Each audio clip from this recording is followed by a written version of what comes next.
ขณะนี้ท่านกำลังฟังสถานีวิทยุกระจายเสียง FM 104.5 เมกะเฮิรตซ์โอ้ลูกจ๋าหากวันนี้ไม่มีแม่อย่างงงแงอย่าดื้อรั้นใส่ใครเขาจงซื่อสัตย์กับคนที่ดีกับเรา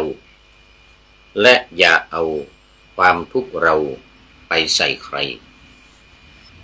แม้วันหนึ่งหากลูกเจอหลายปัญหาก็จงอย่าทำตัวเองให้อ่อนไหวแม่จะคอยเฝ้ามองลูก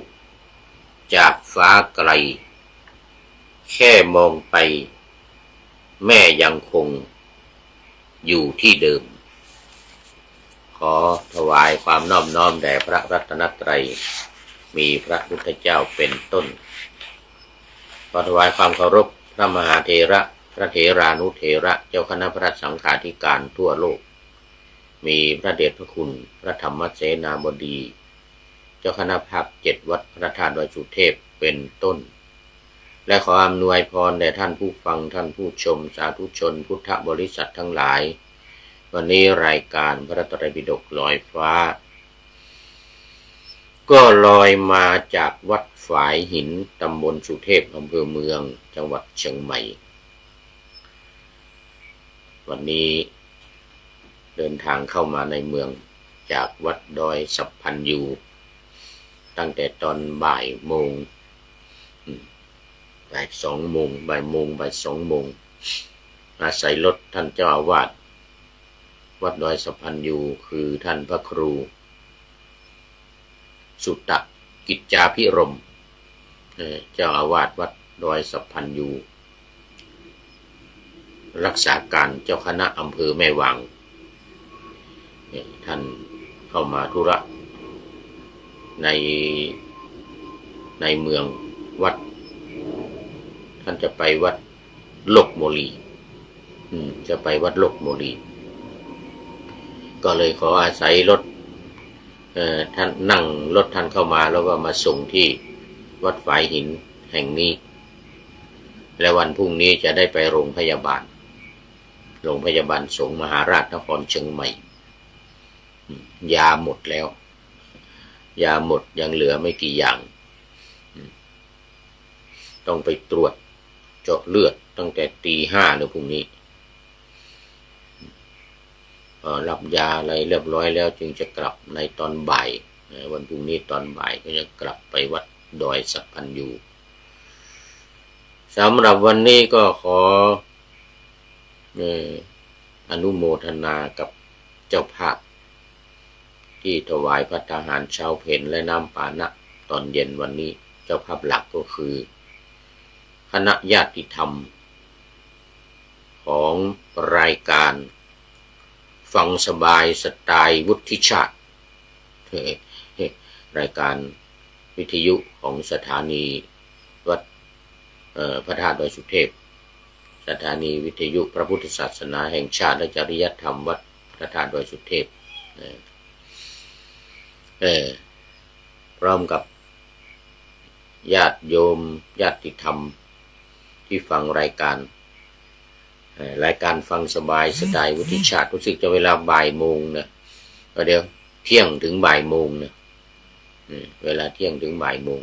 ไม่แน่ใจวันนี้นำสิ่งของและจตุปัจจัย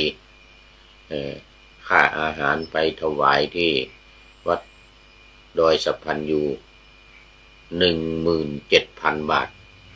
รวมทั้งของโยมที่บริจาคเพิ่มอีก 1,500 เป็น 19,300 โอ้ขออนุโมทนาเป็นอย่างยิ่งตอนนี้ขอต้อนรับคุณโยมสายสมร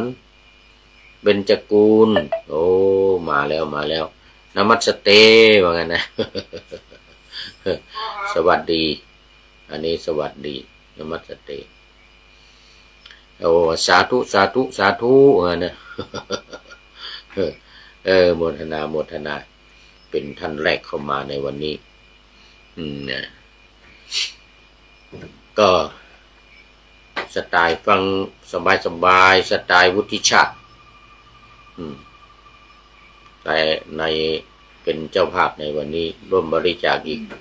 1,500 เป็น 19,300เป็น 19,300 บาทก็โมทนากับบรรณาวุฒิชาติเป็นอย่างยิ่งที่เป็นเจ้าภาพในวันนี้พร้อมกับสิ่งของต่างๆมีข้าวสารอาหารแห้งปลากระป๋องอะไรต่างๆเป็นกองเยอะแยะไปหมดเลยก็ร่วมกับเรามีเจ้าภาพอีกท่านหนึ่งจำชื่อไม่ได้เอามาด้วยจำแต่ลูกสาวตัวเล็กๆ1 ขวบเด็กหญิงธนัญญดาเด็กหญิงธนัญญดานี่นะก็ข้าวสาร2 กระสอบแล้วก็ยารักษาโรควันนี้ได้ยามายาแก้ไอมะขามป้อมแล้วก็ดีด้วยตอนเช้าไอตอนบ่ายมานี้ได้ยามะขามป้อมจิบหายไอเลยตอนเย็นมานี่ไม่ไอแล้วตอนกลางวันตอนเช้ายังไออยู่ในจัดรายการมันได้ยาอมมะขามป้อมยาน้ำอมมะขามป้อมสุดยอดเลยตอนนี้ไม่ไอแล้วโมทนากับโยมเด็กหญิงทันัญญดาชื่อแม่ชื่อป้าชื่อ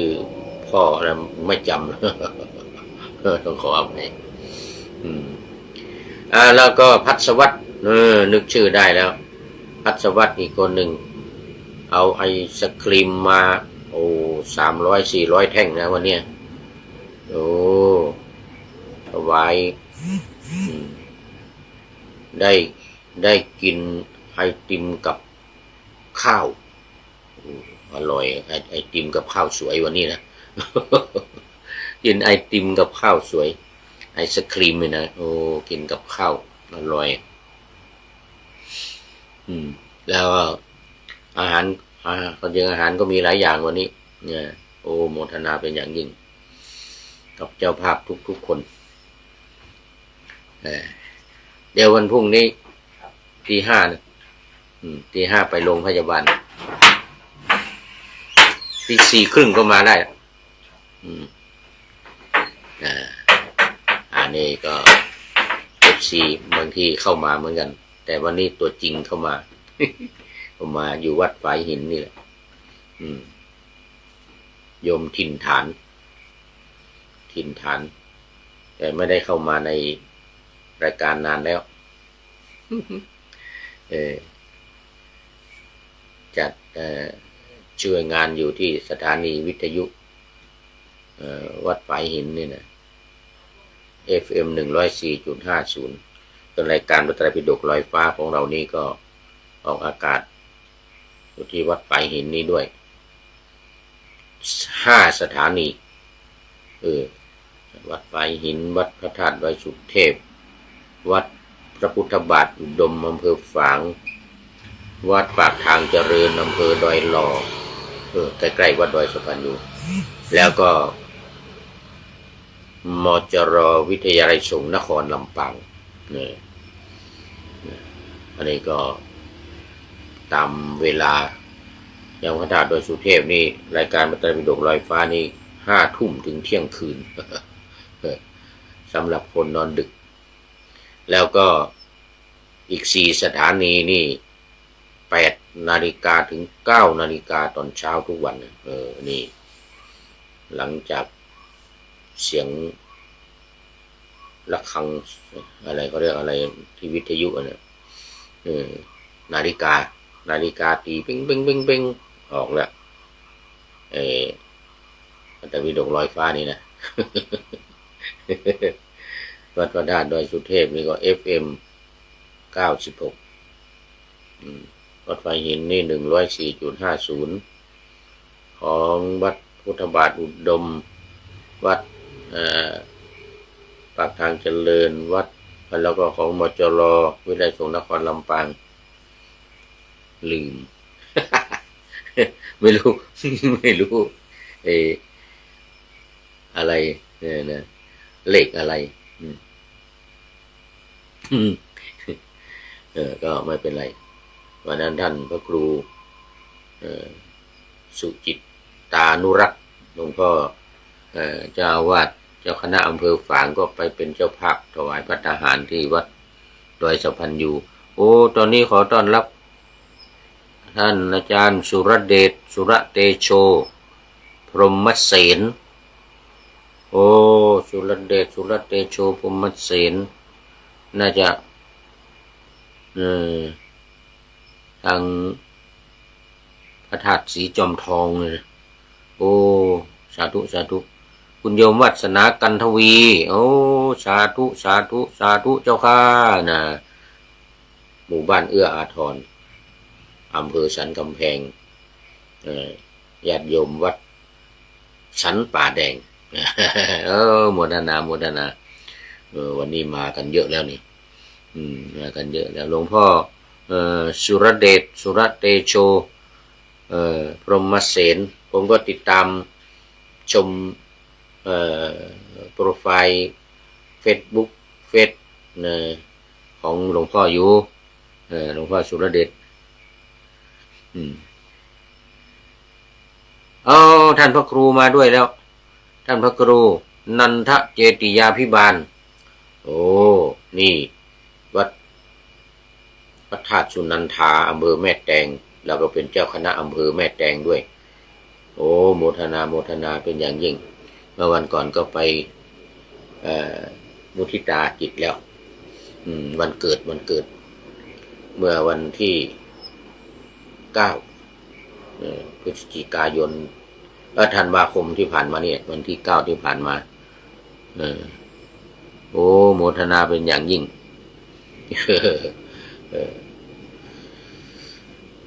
แล้วตอนนี้ก็เข้ามาสู่เนื้อหาสาระของพระไตรปิฎกลอยฟ้ากันเลยนี่วันนี้ยังอยู่ในอัตถกถาพระวินัยนี่เป็นปัญจมสมันตปาสาธิกาอัตถกถาพระวินัยนะสำหรับปัญจมะนี่เป็นภาษาไทยนะคำแปลส่วนที่ภาษาบาลีเป็นตติยสมันตปาสาธิกาอันนี้แปลออกมาเป็นเล่มที่5แล้วบริวารปริวาลีปริวาลีวันนานา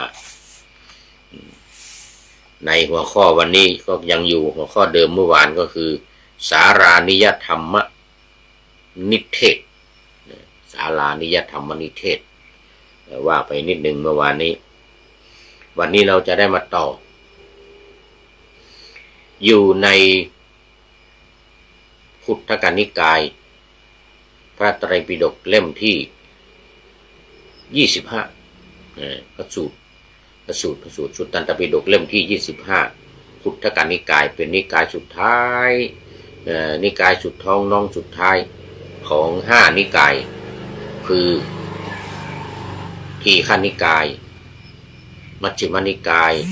3สังยุตตนิกาย4อังคุตรนิกายและ5ขุททกนิกายซึ่งมีเยอะกว่านิกายอื่น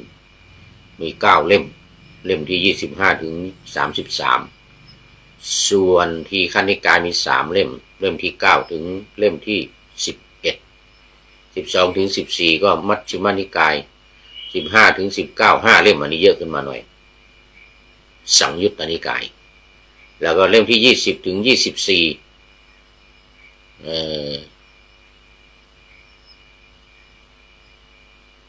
อังคุตรนิกาย25ถึง33ขุททกนิกาย34ถึง45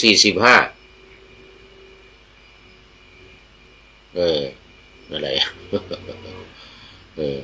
อภิธรรม อภิธรรมปิฎกซึ่งอภิธรรมปิฎกนี้ผู้พูดไม่สามารถบรรยายได้มันเป็นธรรมะขั้นสูง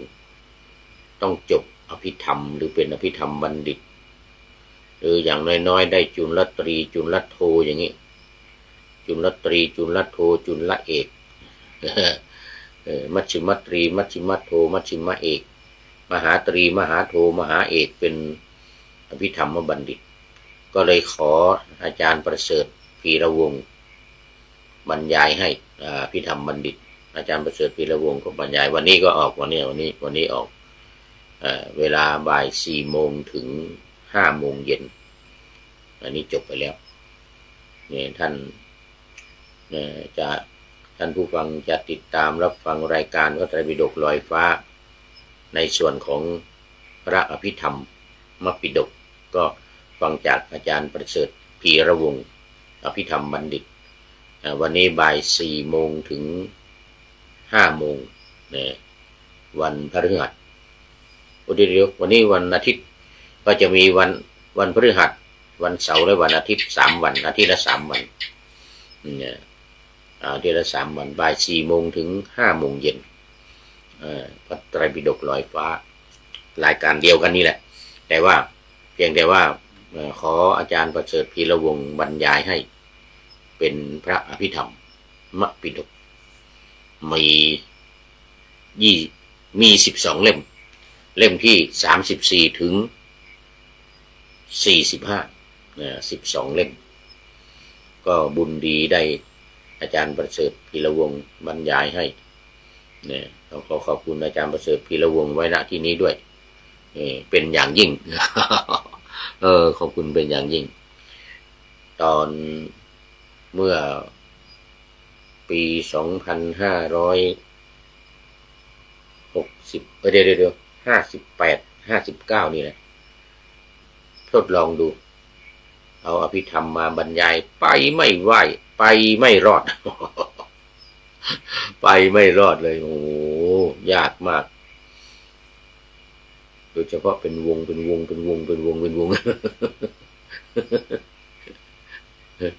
มีหัวข้อเยอะลึกซึ้ง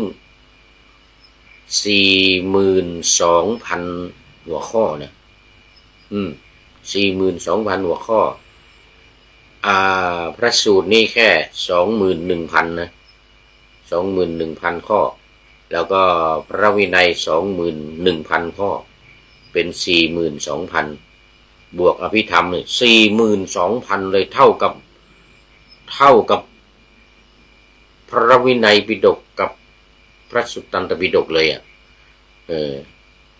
เท่าตัวเลย 42,000 ข้อโอ้รวมแล้วเป็น 84,000 เฉพาะอภิธรรมเนี่ย 42,000 ข้อพระสูตร 21,000 พระวินัย 21,000 ข้อรวมแล้วเป็น 84,000 ข้อที่เราเรียกกันว่า 84,000 พระธรรมขันธ์นะพระธรรมขันธ์ 84,000 พระธรรมขันธ์ก็คือ 84,000 ข้อ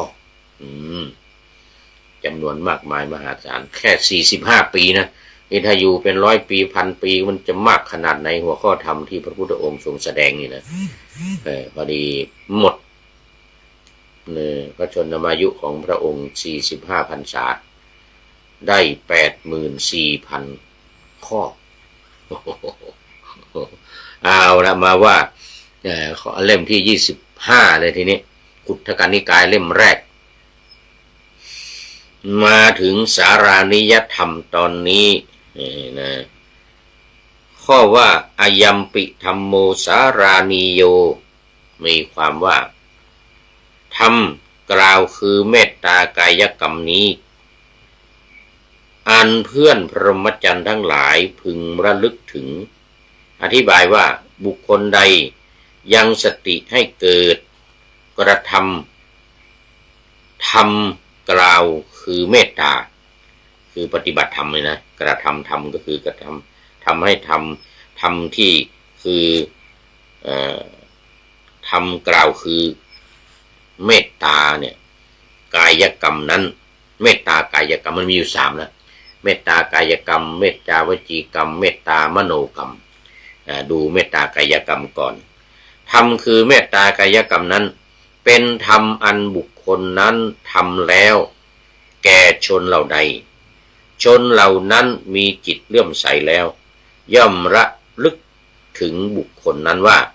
ผู้นี้เป็นสัตบุรุษจริง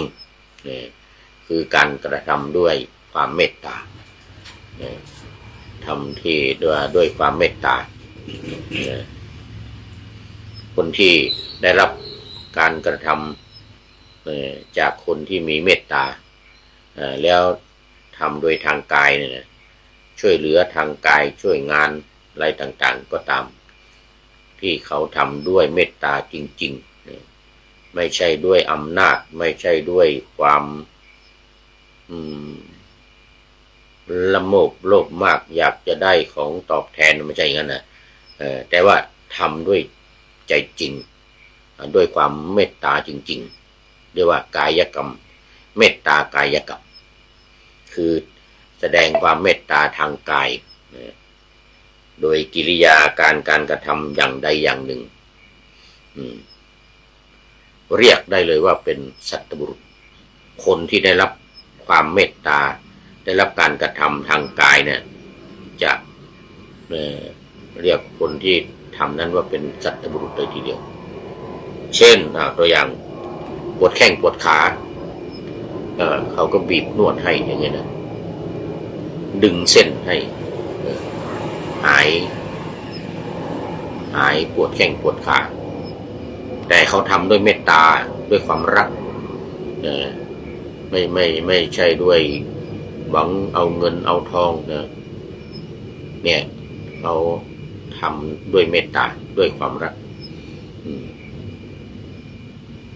บีบนวดให้อย่างนี้เป็นต้น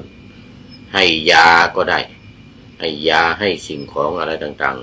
ๆที่มันเป็นทางกายด้วยการได้กินยาอย่างนี้นะอย่างหมอเนี่ยนะหมอที่ให้ยาเราเนี่ยนะตรวจ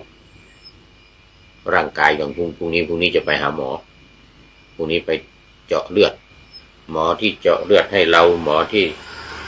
จัดยาให้เราเนี่ยนะอันนี้เขาเรียกว่าเมตตาทางกายเจาะเลือดเอาไปตรวจให้หมอตรวจเนี่ยนี่เขาเรียกว่าทำด้วยความเมตตาทางกายเราก็จะมีความรู้สึกว่าเราได้รับความเมตตาจากเขาทางกายเนี่ยแล้วก็นี่จะคิดว่าเขาเนี่ยเป็นสัตบุรุษเป็นคนดีคือเป็นคนดีตอนนี้ขอต้อนรับคุณโยมจิรประภาขันธปราบโยมจิรประภานี่จากกรุงเทพมหานครนี่โมทนาเป็นอย่างยิ่งเป็น FC ตัวจริงอีกท่านหนึ่ง โมทนา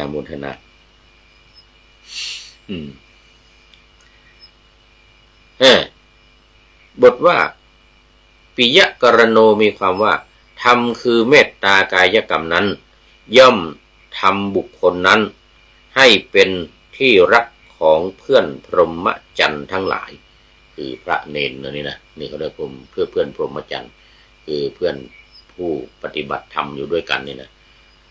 คนที่ทำความเมตตากายกรรมเนี่ยก็ย่อมจะได้รับความเป็นที่รักนะเป็นที่รักของเพื่อนพรหมจรรย์อย่าง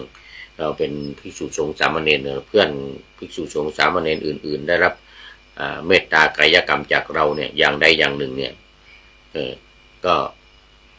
เราเนี่ยจะเป็นที่รักของบุคคลเหล่านั้นเหมือนอย่างวันนี้ได้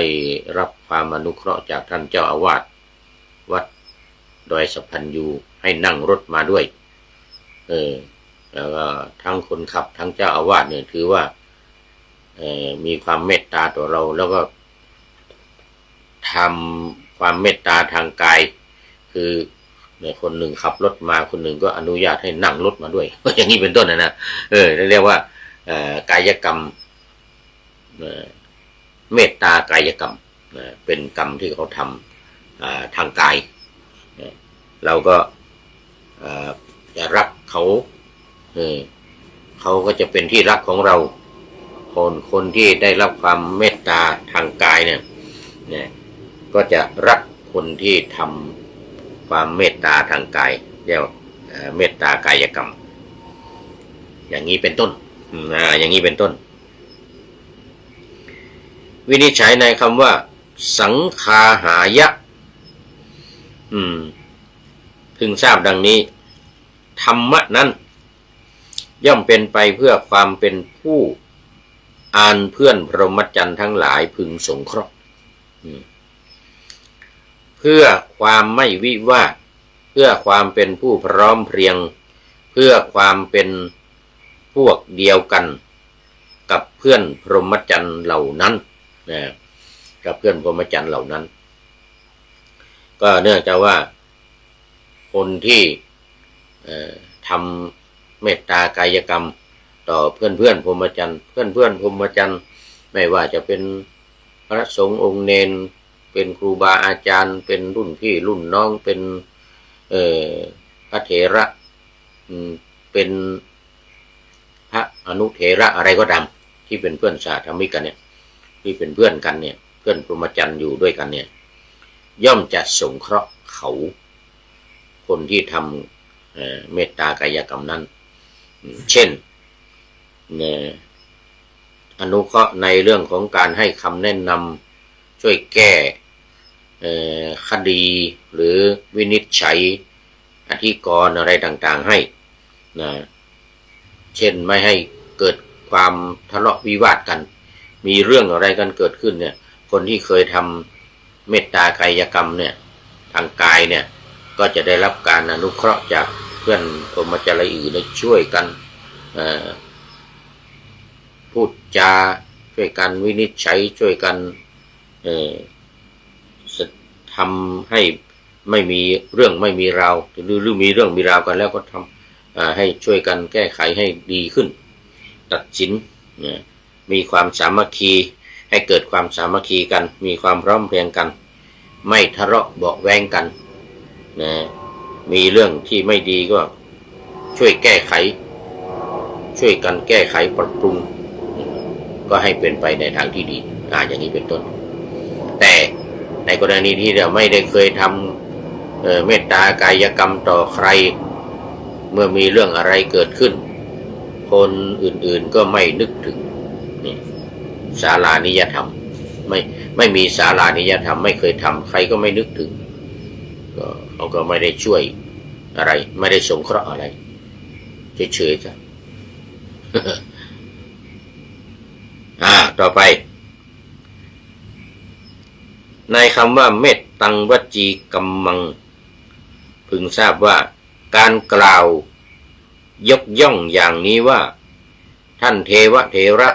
ท่านติสสะเถระนี่ชื่อเมตตาวจีกรรมคือการกล่าวถึงการกล่าวถึงการพูดถึงคนนั้นคนนี้แสดงว่าคนที่กล่าวคนที่พูดเนี่ยเป็นคนที่มี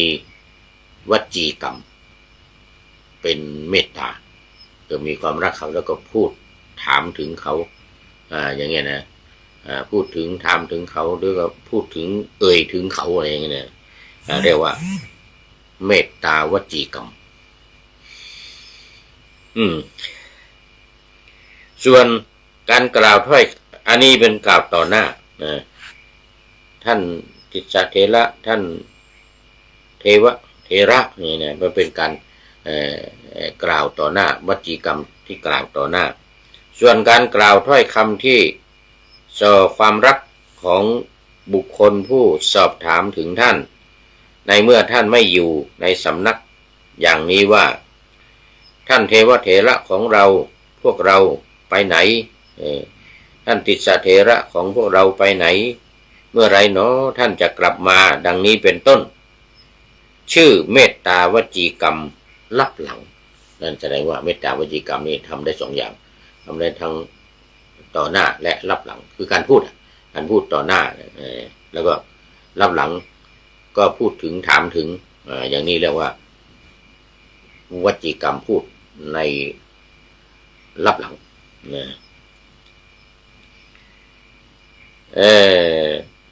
ก็แล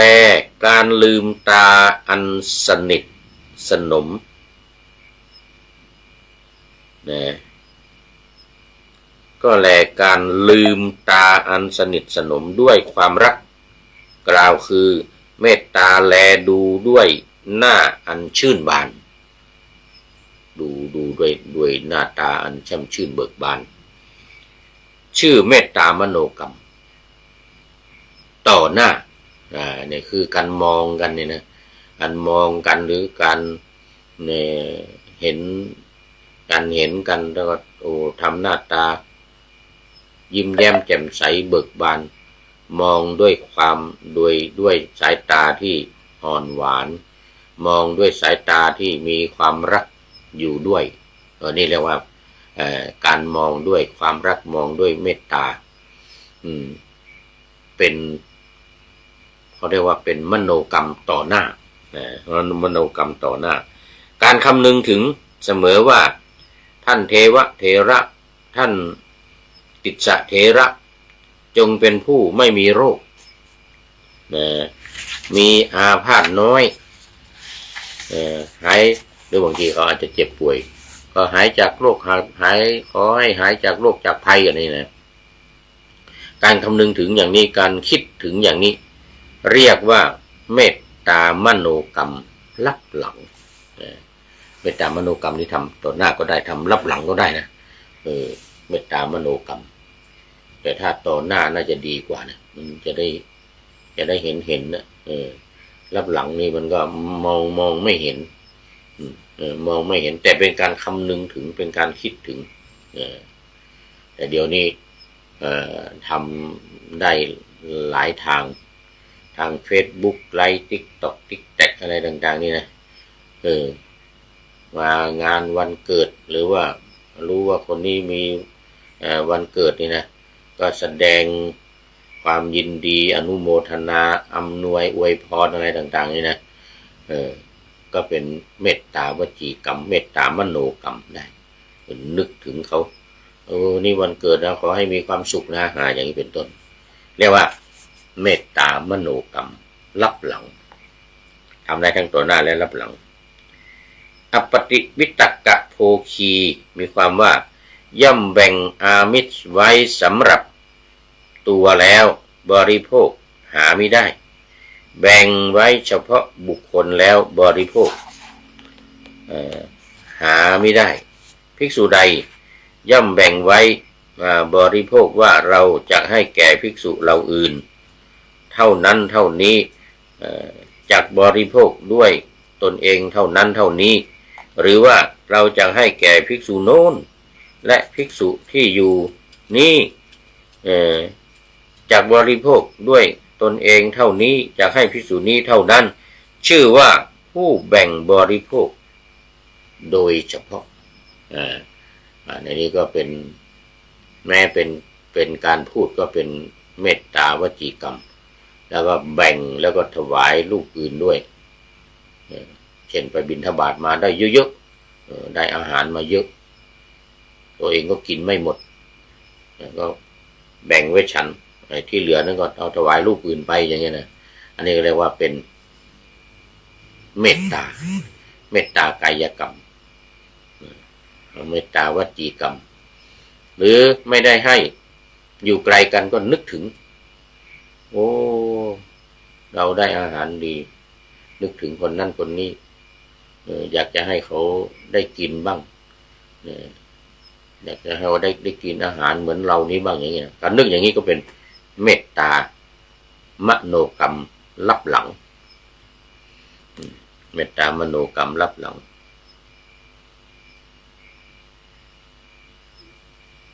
ละทีนี้ต่อไปฝ่ายภิกษุผู้ตั้งอยู่ในสารานิยธรรมนี้ไม่ทำอย่างนั้นถวายบิณฑบาตอันตนนำมาตั้งแต่ที่พระเถระแล้วฉันส่วนที่ยังเหลือจากที่ถวายพระเถระ รับเอาไว้อันนี้ก็เป็นเมตตากายกรรมเมตตากายกรรมพระเถระมีกี่ลูกถวายที่เหลือเราก็ฉันอย่างเงี้ยสำหรับเราเหลือนิดเหลือหน่อยก็ฉันกันไปแบ่งกันไปอย่างเงี้ยบางทีพระเถระท่านไม่ได้ไปบิณฑบาตหรือพระรูปอื่นป่วยไข้ไม่สบายไม่มีอาหารกินไม่มีบิณฑบาตก็ถวายเลยอย่างเงี้ยมันเป็นเมตตากายกรรมพระอัฏฐกถาจารย์ทั้งหลายกล่าวว่าแม้จะไม่ให้แก่บุคคลผู้ทุศีลก็ควรแม้จะไม่ให้แก่บุคคลผู้ทุศีลก็ควรเพราะพระบาลีว่าศีลวันเตหิแต่อันภิกษุผู้บำเพ็ญสารานิยธรรมพึงให้แก่ผู้มีศีลและผู้ทุศีลทั้งปวงทีเดียวหมายถึงว่าเขาจะเป็นมีศีลดีหรือไม่ดีเป็นผู้ทุศีลหรือว่าเป็นผู้ที่มีศีลบางศีลพร้อยศีลบกพร่องอะไรก็ตามการแสดงเมตตากายกรรมเนี่ยให้ทั้งสองอย่างให้ทั้งคนดีให้ทั้งคนไม่ดีบางทีเราอาจจะรู้ว่าเขาเป็นคนทุศีลในเรื่องนั้นในเรื่องนี้อย่างเงี้ยนะคุณเป็นคนที่ทำผิดคนนั้นคนนี้แต่ในกรณีที่เรามีเมตตากายกรรมก็ดีเวทมจีกรรมก็ดีเนี่ยต้องแสดงออกหรือให้เขาได้รู้ได้เห็นได้กินได้อะไรเสมอกันทั้งคนดีทั้งคนที่มีดีทั้งคนที่มีศีลทั้งคนที่ไม่มีศีลแม้เลือกให้แก่ภิกษุผู้อาพาธและผู้พยาบาลไข้คือคนที่เฝ้าดูแลผู้อาพาธนะผู้อาคันตุกะคือผู้ที่จรมาผู้ที่เตรียมจะไปคือคมิกะภิกษุผู้จะเดินทางและผู้ขวนขวายในการงานมีการทำจีวรเป็นต้นคือคนที่ช่วยงานเนี่ยนะก็ควรนะก็สมควรที่จะให้คนนี้เขาจะเดินทางไปไกลเนี่ยเตรียมอาหารแห้งให้ไปสักหน่อยอย่างนี้นะเตรียมให้ไปกินระหว่างทางอย่างนี้หรือของใช้ให้ของใช้ไปเช่นร่มฝนจะตกนะหรือแดดจะร้อนนะก็เอาร่มให้ไปสักคันหนึ่งอย่างเงี้ยนะอย่างนี้เรียกเป็นแสดงออกทางกายเป็นเมตตากายกรรมที่ควรทำคนที่จะเดินทางคนที่จะเดินทางไกลเป็นการแสดงออกถึงความเมตตาเพราะว่าภิกษุเลือกบุคคลเหล่านั้นแล้วให้อยู่จะชื่อว่าเป็นการทำการจำแนกบุคคลหาไม่ได้นะไม่ได้จำแนกบุคคลไม่ได้แยกนะไม่ได้อะไรว่า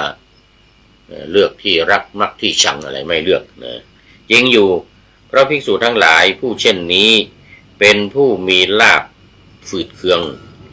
จึงควรทำให้เป็นส่วนพิเศษแท้เพราะเหตุนั้นบุคคลผู้บำเพ็ญศาลานิยธรรมนี้จึงทำการเลือกให้คือเลือกให้คนที่ป่วยไข้คนที่ไม่สบายคนที่จะเดินทาง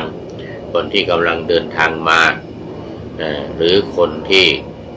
ไม่ค่อยมีลาภสักการะอะไรบิณฑบาตก็ได้น้อยหรือบางทีไปบิณฑบาตที่ไม่ได้ก็มีอะไรเงี้ยคนที่ไม่มีลาภนะคนที่ไม่มีลาภเนี่ย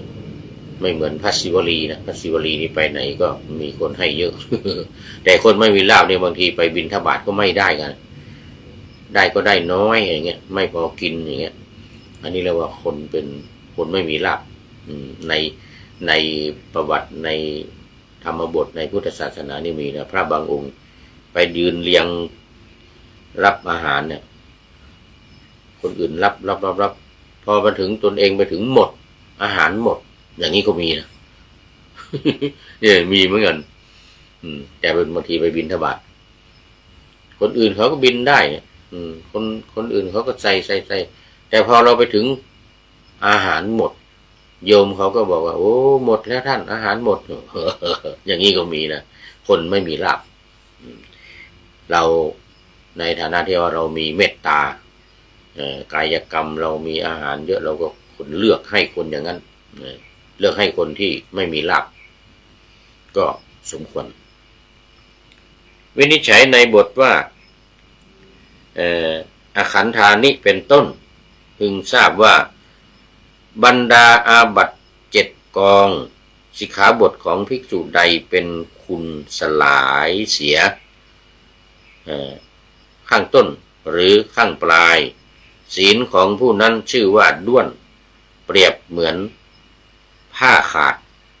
ที่ชายโดยรอบๆฉะนั้นเนี่ยเหมือนกับผ้าที่มันขาดชาย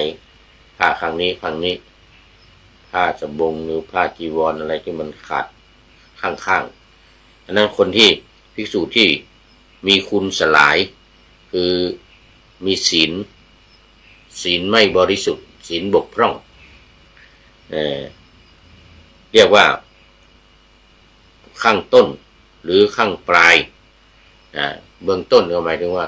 ในตอนแรกๆเป็นผู้ที่ไม่มีศีลแต่ตอนหลังมามีศีลอย่างเงี้ยนะตอนแรกๆเนี่ยโอ้เป็นผู้ที่เคร่งครัดปฏิบัติมีศีลดีไม่ทุศีลแต่ว่าพอปลายไปข้างหลังศีลไม่ดีทุศีลอย่างเงี้ยนี่เขาเรียกว่าเป็นคนที่ศีลขาดหรือศีลด้วนนะศีลขาดหรือศีลด้วนเปรียบเหมือนกับผ้าที่มันขาดข้างโน้นข้างนี้ผ้าที่ขาดข้างโน้นข้างนี้แล้วทีนี้ฝ่ายสิกขาบทของภิกษุใดทำลายเสียตรงท่ามกลางศีลของภิกษุนั้นชื่อว่าเป็นช่องทะลุ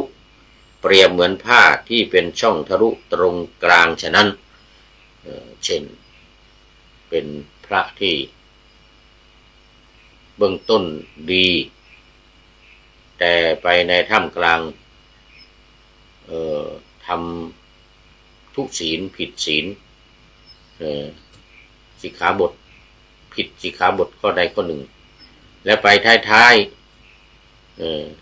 บั้นปลายชีวิตหรือว่าไปปลายเนี่ยก็กลับเป็นคนดีอีกมีศีลดีอีกดีขึ้นมาอีกแต่ระหว่างกลางเนี่ยศีลไม่ดีนี่เขาเรียกว่าศีลทะลุโอ้เจริญพรนี่คุณครูยากศน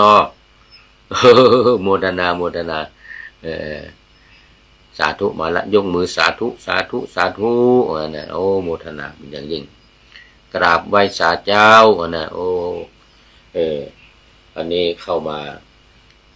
ได้แล้วเห็นว่าตอนเมื่อวันก่อนเจอที่วัดดอยสัพพัญญูว่าเข้ามาคอมเมนต์เข้ามาไม่ได้ตอนนี้ได้แล้วFC ท่านสุริยันคำปาดำเนินการให้แล้วโอ้โมทนาสาธุคุณโยมครูคุณครูยาเอามาอันนี้สิกขาบทของภิกษุใดทำลายเสีย2-3สิกขาบทโดยลำดับศีลของภิกษุนั้นชื่อว่าด่างเปรียบเหมือนแม่โคซึ่งมีสีตัวดำและแดงเป็นต้นอย่างใดอย่างหนึ่งเรียกว่าโคด่างสลับกับสีซึ่งไม่เหมือนกันที่ผุดขึ้นที่หลังบ้างที่ท้องบ้างที่ข้างบ้างฉะนั้นหมายถึงว่าคนที่ภิกษุใดที่ทำลายสิกขาบทของตัวเอง2-3สิกขาบทแต่ว่ามันลำดับกันไปมันไม่ติดกันเลยนะเช่นสิกขาบทมี10ข้อ1ข้อ2ดีไปข้อ3ผิดแล้วก็4ข้อ5ดีไปข้อ6ข้อ7ผิดอีกอย่างเงี้ยนะผิดศีลเนี่ยนะทำให้ทำลายศีลมันเสียมันทุศีล ในข้อ6ข้อ7นะอย่างนี้เป็นต้นแต่ข้อ8ข้อ9ดีไปข้อ10ไม่ดีอีกแล้วอย่างเงี้ยนะผิดอีกอย่างเงี้ยนะเขาเรียกว่ามันผิดไปเป็นลำดับไม่ติดต่อกันลำดับไม่ติดต่อกันอย่างนี้เขาเรียกว่าเป็นศีลพลอยเดี๋ยวศีลด่างเป็นคนที่มีศีลด่างสิกขาบทที่ด่างพลอยสิกขาบทด่างพลอยด่างยังไม่ถึงพลอยเดี๋ยวพลอยมันจะมีอีกกรณีหนึ่งเหมือนกับแม่โคที่ศีลด่างเหมือนแม่โคที่เป็นสีดำสีแดงสีสลับกันไปสิกขาบทของภิกษุใดทำลายในระหว่างศีลของภิกษุนั้นชื่อว่าพร้อยเปรียบเหมือนกับแม่โคที่พราวเป็นดวงด้วยสีไม่เหมือนกันในระหว่างฉะนั้นคือศีลของภิกษุรูปใดที่เป็นไปในระหว่างแล้วมันผิดทำผิดศีลผิดวินัยเป็นอาบัติข้อนั้นข้อนี้อย่างนี้เรียกในระหว่างกลางในระหว่างส่วนศีลของภิกษุใดทำลายโดยประการทั้งปวงศีลเหล่านั้นของภิกษุนั้นชื่อว่าเดี๋ยวศีลของภิกษุใดไม่ทำลายขออภัยไม่ทำลายโดยประการทั้งปวงศีลเหล่านั้นของภิกษุนั้นชื่อว่าไม่ด้วนไม่ทะลุไม่ด่างไม่พร้อยมันจะมีอยู่มีด้วนหรือขาดนะด้วนทะลุนี่เป็นช่องตรงกลางด่างแล้วก็พร้อย4-5อย่างก็4อย่างถ้าศีลของภิกษุใดไม่ทำลายเลยนะไม่เสียเลยไม่ปฏิบัติไม่ทำเสียเลยไม่ทำผิดศีลข้อใดข้อหนึ่ง227ข้อก็ดีหมดทุกข้ออย่างเงี้ยนะหรือสามเณร10ข้อก็ดีหมดทุกข้ออุบาสกอุบาสิกาถือศีล8ข้อดีหมดทุกข้ออย่างเงี้ยนะอันนี้เรียกว่าศีลไม่ด่างไม่พร้อยไม่ทะลุไม่ด้วนไม่ทะลุไม่ด่างไม่พร้อยก็ศีลเหล่านี้นั้นอันพระผู้มีพระภาคตรัสว่าเป็นไทยเพราะทำความเป็นไทยอันวินยูชนสรรเสริญเพราะเป็นศีลที่ท่านผู้รู้ยกย่องอันกิเลสไม่จับต้องเพราะเป็นศีลที่ตัณหาและทิฏฐิจับต้องไม่ได้เป็นไปเพื่อสมาธิเพราะยังอุปจารสมาธิหรืออัปปนาสมาธิให้เป็นไปพร้อมได้เสมอครูยาบอกว่ากราบไหว้สาเจ้านี่นะโอ้สาธุวันนี้ครูยาเป็นท่านสุดท้ายนะเข้ามาในรายการวันนี้โอ้ยังพอมีเวลาศีลด่างศีลพร้อยเป็นไทยสามารถทำปฏิบัติทำกรรมฐานทำสมาธิภาวนาทำอะไรก็ทำขึ้นทำได้เพราะจิตใจเป็นจิตใจที่สะอาดเป็นจิตใจที่บริสุทธิ์ไม่ด่างไม่พร้อยไม่ด้วนไม่ทะลุสองบทว่าศีละสามัญญคัตโตวิหารติมีความว่าผู้มีศีลเข้าถึงความเป็นผู้เสมอกันกับภิกษุทั้งหลายผู้มีศีลงามซึ่งอยู่ในที่สาภาคเหล่าอื่นๆนี่ก็มีภิกษุอื่นๆที่มีสิกขาบทมีศีลที่ครบถ้วนสมบูรณ์นะแต่ก็มีเพื่อนๆสหธรรมิกด้วยกันก็เป็นผู้ที่มีศีลไม่ด่างไม่พร้อยไม่ทะลุไม่ด้วนนะอยู่เสมอกันอย่างนี้เราเรียกว่าเป็นผู้ที่มีความเสมอกันเป็นผู้อยู่เสมอกันกับผู้มีศีลอันเป็นที่รักทั้งหลายสองบทว่ายายังทิฏฐิได้แก่ สัมมาทิฏฐิที่สัมปยุตด้วยมรรคสัมมาทิฏฐิที่สัมปยุตด้วยมรรคคือประกอบคือว่าสัมปยุตนี่คือมีพร้อมประกอบพร้อมด้วยมรรคหมายถึง สัมมาทิฏฐิญายังทิฏฐิคือสัมมาทิฏฐิก็คือมรรคมีองค์8ประการข้อที่1สัมมาทิฏฐิข้อ2สัมมาสังกัปปะข้อที่3สัมมากัมมันตะสัมมาวาจาสัมมาชีโวสัมมาวายาโมแต่ว่าอันนี้เป็นที่พร้อมไปด้วยทิฏฐิก็เรียกว่าประกอบด้วยองค์มรรคข้อที่1คือสัมมาทิฏฐิบทว่าอริยาได้แก่หาโทษมิได้บทว่านียาได้แก่พาออกไปพาออกไปนี่หมายถึงว่าพาเอาความผิดพาเอาโทษพาเอาความด่างความร้อยความด้วนอะไรต่างๆนี้ออกจากตัวเองนี่เขาเรียกว่าพาออกไปโอ้ไม่หลวงจันตาโอ้ไม่หลวงอินทุกรวงเฉลิมไทยโอ้วันนี้มาวัดฝายหินเนอะวันนี้นะ วันนี้อยู่วัดฝายหินวันพรุ่งนี้จะไปโรงพยาบาลตี 5ต้องไปตรวจโรงพยาบาลนะ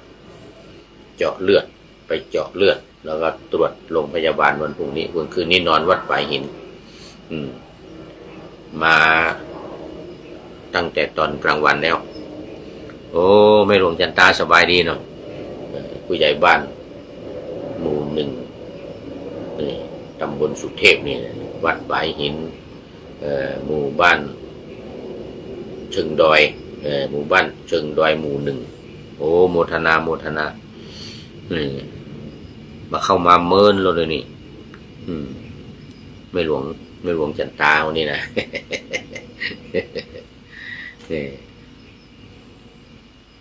บทว่าตักรัสสะได้แก่ผู้มีปกติ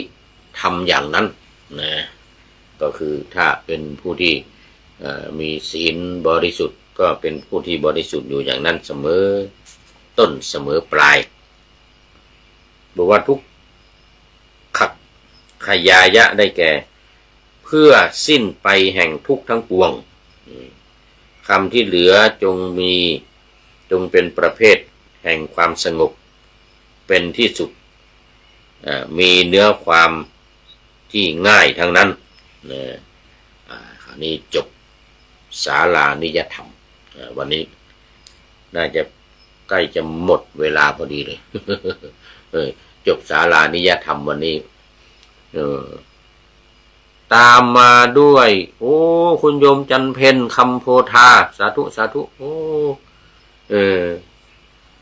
ลูกศิษย์อาจารย์พระมหาวิษณุลูกศิษย์ก้นกุฏิ วัด7 ลิ้นนะเมื่อวันก่อนก็พาคณะลูกศิษย์วัด7 ลิ้นไปถวายพระทหารเพลที่ดอยสะพันอยู่เอาโมทนา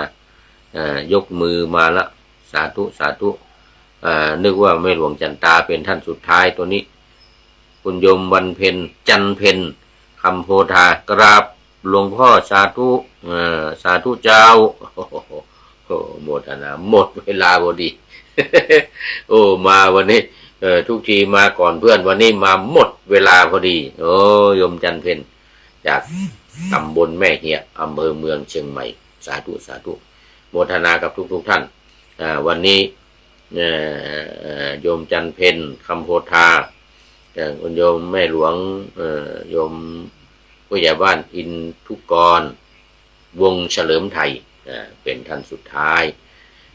เข้ามาในวันนี้พร้อมกับโยมจันเพ็ญคำโพธาโมทนาเป็นอย่างยิ่งแล้วก็หลายท่านที่เข้ามาแล้วผ่านไปแล้วทุกท่านมาดูมีอะไรวันนี้ท้ายรายการข้อคิดท้ายรายการวันนี้ได้จากปูตูนตำนานคนกู้ภัย ปูตูนนี่โอ้โหสุดยอดนะปูตูนนี่ มีในเฟซมีในติ๊กต็อกมีในอะไรเยอะแยะเลยจำคำพ่อไว้นะลูกจำไว้นะลูกปู่ตูนแล้วนี่นะปู่ตูนตำนานคนกู้ภัยเนี่ยนะบอกว่าโอ้ลูกจ๋าหากวันนี้ไม่มีแม่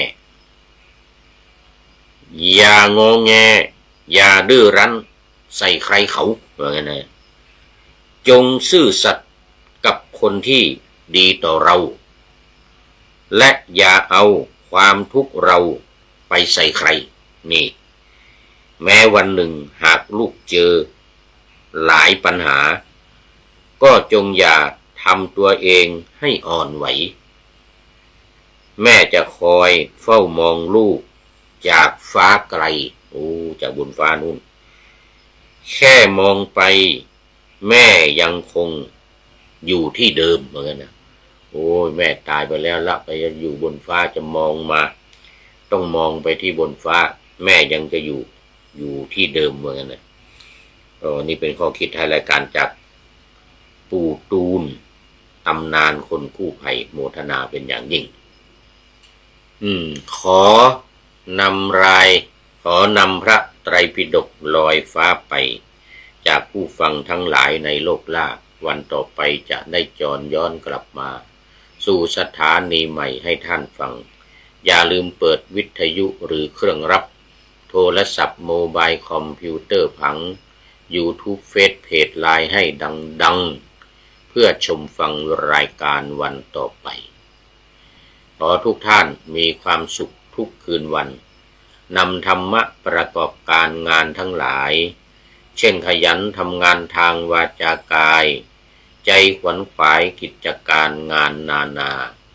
บำเพ็ญสาธารณประโยชน์เว้นสิ่งที่มีโทษโหดเยี่ยงสาประกอบแต่กรรมดีมีราคาแสวงหาเงินทองครองใจคนเสียสละพระทรัพย์นับมากน้อยไม่ให้ล้านก็ให้ร้อยไม่ด้อยผลเอื้อคนรวยช่วยคนยากฝากคนจนให้ทุกคนเท่ากันมาตรฐานเดียวขอเจริญพร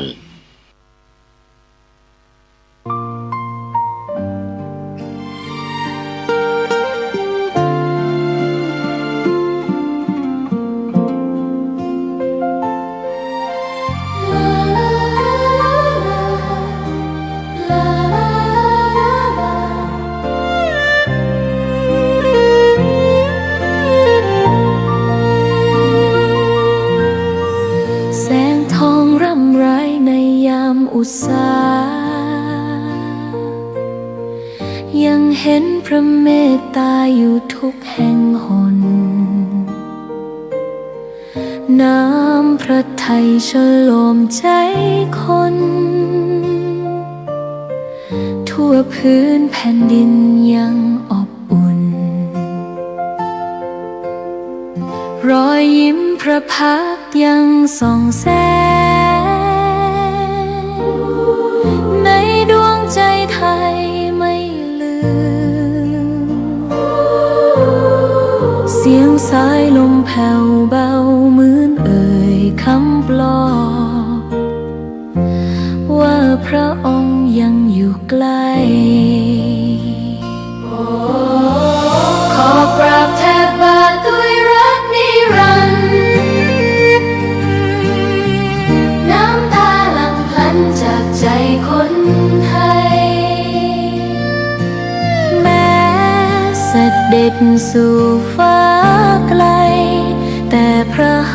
ฤทัยอยู่ในแผ่นดินนี้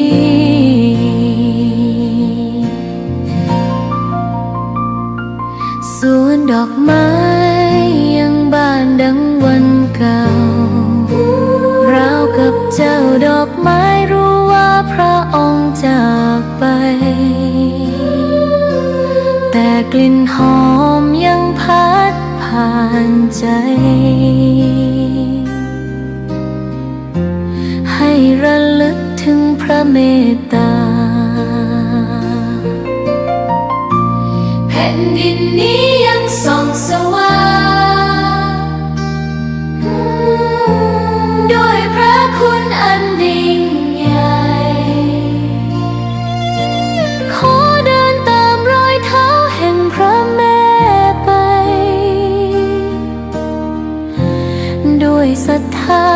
เสื่อมคลายขอกราบแทบบาทด้วยรักนิรันดร์น้ำตาหลั่งพลันจากใจคนไทยแม้เสด็จสู่ฟ้าไกลแต่พระหฤทัยอยู่ในแผ่นดินนี้ดวงใจไทยทุกดวงขอพักดีขอถวายรักนี้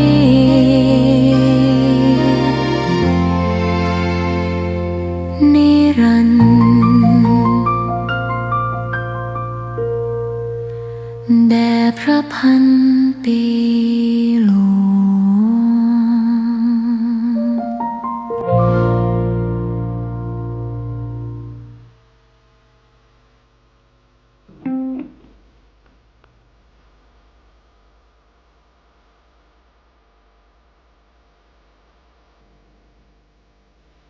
ธรรมกถาวันมาฆบูชา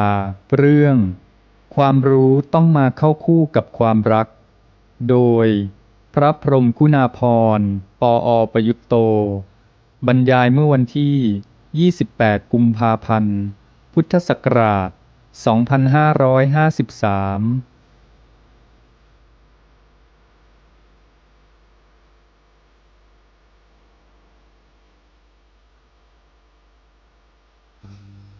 ขอเจริญพรโยมญาติมิตรสาธุชนทุกท่านขออนุโมทนาท่านทั้งหลายที่ได้มีจิตศรัทธาและมีฉันทะในบุญกุศลมาร่วมในงานบุญเวียนเทียนในวันมาฆบูชาวันนี้ก็ญาติโยมก็มากันพรั่งพร้อมก็มีตั้งแต่โยมผู้ใหญ่ท่านผู้เฒ่าชรามาจนกระทั่งถึงเด็กเล็กๆเมื่อกี้ได้ยินเสียงหนูน้อยรับศีลเสียงดังดีท่านหนูช่วยกันรับศีลให้ดังชัดๆอย่างเงี้ยน่าอนุโมทนามากันพร้อมอย่างนี้ดีคือตั้งแต่คุณปู่คุณย่าคุณตาคุณยายจนกระทั่งหลานเหลนมาแล้วก็มีความสุขด้วยกันแล้วก็ทำบุญด้วยกันสำหรับเด็กๆนั้นก็เป็นการเรียนรู้ไปด้วยในบุญกุศลทำจิตใจให้เจริญงอกงามได้มีปัญญารู้เข้าใจดีขึ้นก็เป็นการฝึกฝนพัฒนาส่วนท่านผู้ใหญ่ผู้สูงอายุก็เป็นเวลาที่ลูกหลานจะได้ช่วยให้ท่านได้มีจิตใจเบิกบานผ่องใสมีความสุขกับบุญกุศลท่านได้ทำอะไรแต่อะไรมามากแล้วถึงเวลานี้ก็เป็นเวลาที่ควรได้เสวยผลแห่งบุญกุศลที่ได้ทำมาให้จิตใจบันเทิงปราโมทย์ปีติในบุญในกุศลนั้นผู้ใหญ่นี่ก็จะได้เป็นหลักเป็นผู้มีประสบการณ์มากนำประสบการณ์มาแนะนำบอกเล่าแก่ลูกๆหลานๆต่อไปก็เป็นความสามัคคี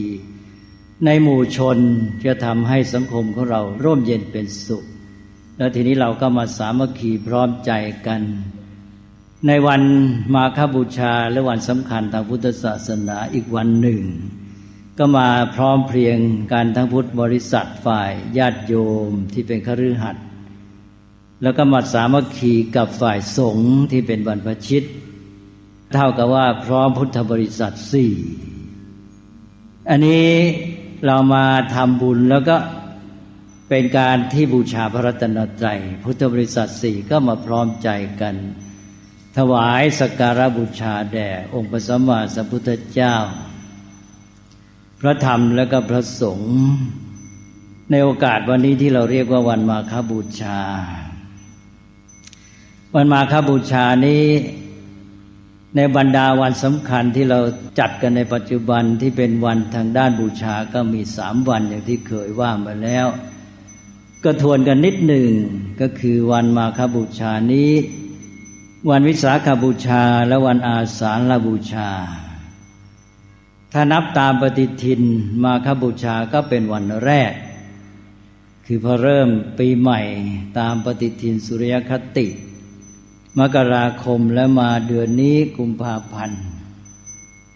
มามีมาฆบูชาเป็นบูชาแรกต่อไปก็เดือน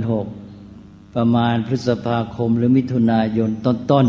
ๆก็จะมีวิสาขบูชาเป็นที่2แล้วต่อไปก็จะมีอาสาฬบูชาต่อด้วยเข้าพรรษาเป็นวันที่3ในเดือน8นี่เรียงตามลำดับในปฏิทินมาฆบูชาเป็นวันแรกแต่ถ้าเรียงตามเหตุการณ์ในพระพุทธประวัติก็ตรงข้ามมาฆบูชาก็เป็นวันที่3คือเริ่มด้วยวิสาขบูชาพระพุทธเจ้าประสูติตรัสรู้ปรินิพพานก็ถือความเป็นพระพุทธเจ้าเริ่มต้นที่ตรัสรู้วิสาขบูชาเดือน6แล้วต่อมาเดือน8มีอาสาฬบูชาพระพุทธเจ้าทรงแสดงปฐมเทศนาแก่เบญจวัคคีย์ก็เป็นเหตุการณ์ที่2แล้วต่อมาถึงเดือน3ก็คือ9เดือนหลังจากพุทธปรินิพพานจึงมีมาฆบูชาเป็นการประชุมสงฆ์ครั้งใหญ่ที่เรียกว่าจาตุรงคสันนิบาตแล้วก็ทรงแสดงโอวาทปาติโมกข์ก็เป็นอันว่ามาฆบูชานี้เป็นสุดท้ายวิสาขบูชาก็เริ่มต้นวันตรัสรู้อีก2เดือนต่อมาสาฬบูชาก็แสดงปฐมเทศนาอาสาฬะแล้วก็มา3อีก9เดือนหลังตรัสรู้จึงได้มีมาฆบูชาแต่ว่าถ้าว่าตามที่ชาวพุทธได้จัดกันในประเทศไทยก็เป็นอีกอย่างหนึ่งว่าตามเหตุการณ์ในประวัติศาสตร์ที่มีการจัดพิธีบูชากลายไปว่า1วิสาขบูชานั้นยืนพื้นมีมาตั้งแต่ไหนแต่ไรและเท่าที่เราทราบก็น่าจะตั้งแต่สมัยสุโขทัยเพราะว่าเป็นการบูชาหลักวิสาขบูชามาสุโขทัยอยุธยาแล้วก็กรุงเก่าแตกก็สูญหายไปจนกระทั่งมารัชกาลที่2พระบาทสมเด็จพระพุทธเลิศล่านภาลัยทรงได้รับคล้ายๆคำถวายวิสัชนาเป็นการบำรุงพระราชศรัทธาก็เลยทรงจัดงานวิสาขบูชาขึ้นมาเป็นครั้งแรกในสมัยรัตนโกสินทร์คือฟื้นขึ้นมาใหม่ในรัชกาลที่2หลังจากหายไปหลายปีอันนี้วิสาขบูชาก็ยืนพื้นมาแต่โบราณจนกระทั่งมาถึงรัชกาลที่4ทรงพิจารณามีพระราชดำริว่าวันมาฆบูชาจาตุรงคสันนิบาตนี่ก็มีความสำคัญมากเป็นการประกาศหลักพุทธศาสนาที่สำคัญก็ทรงจัดพิธีมาฆบูชาขึ้นเป็นครั้งแรกนั่นเป็นรัชกาลที่4กลายเป็นว่ามาฆบูชานี้เป็นเหตุการณ์ที่2มาเป็นกลางก็มีเฉพาะในประเทศไทยแล้วก็มาถึงหลังจากฉลอง25พุทธศตวรรษคณะสงฆ์ก็ตกลงว่าต่อแต่นี้ไปตั้งแต่ปี2501หรือ2501ก็เริ่มจัดพิธีอาสาฬบูชาในวันแสดงปฐมเทศนาโดยทางรัฐบาลได้เห็นชอบตามคำแนะนำของคณะสงฆ์ก็ประกาศเป็นวันสำคัญอีกวันหนึ่งก็แปลว่าวันอาสาฬบูชากลายเป็นวันที่3มาฆบูชาเป็นวันกลางนี่ว่าตามเหตุการณ์ในประวัติศาสตร์ก็เอามาเล่าญาติโยมฟังจะได้เป็นความรู้ประกอบไว้เพราะเราทำอะไรก็รู้ให้ชัดเจนนี่วันนี้ก็แปลว่าเป็นวันมาฆบูชาเป็นวันที่3ในเหตุการณ์ทางพุทธประวัติและเป็นวันที่1ในปฏิทินสุริยคติและเป็นวันที่2อันกลางใน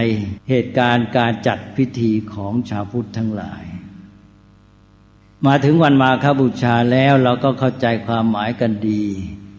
ว่าวันมาฆบูชานี้เป็นการบูชาพระรัตนตรัยเนื่องในเหตุการณ์สำคัญในพระพุทธศาสนาคือจาตุรงคสันนิบาตที่ว่าหลังจากพระพุทธเจ้าตรัสรู้แล้ว9เดือนเมื่อมีพระสาวกจำนวนถึง 1,150 รูปเป็นพระอรหันต์ทั้งสิ้น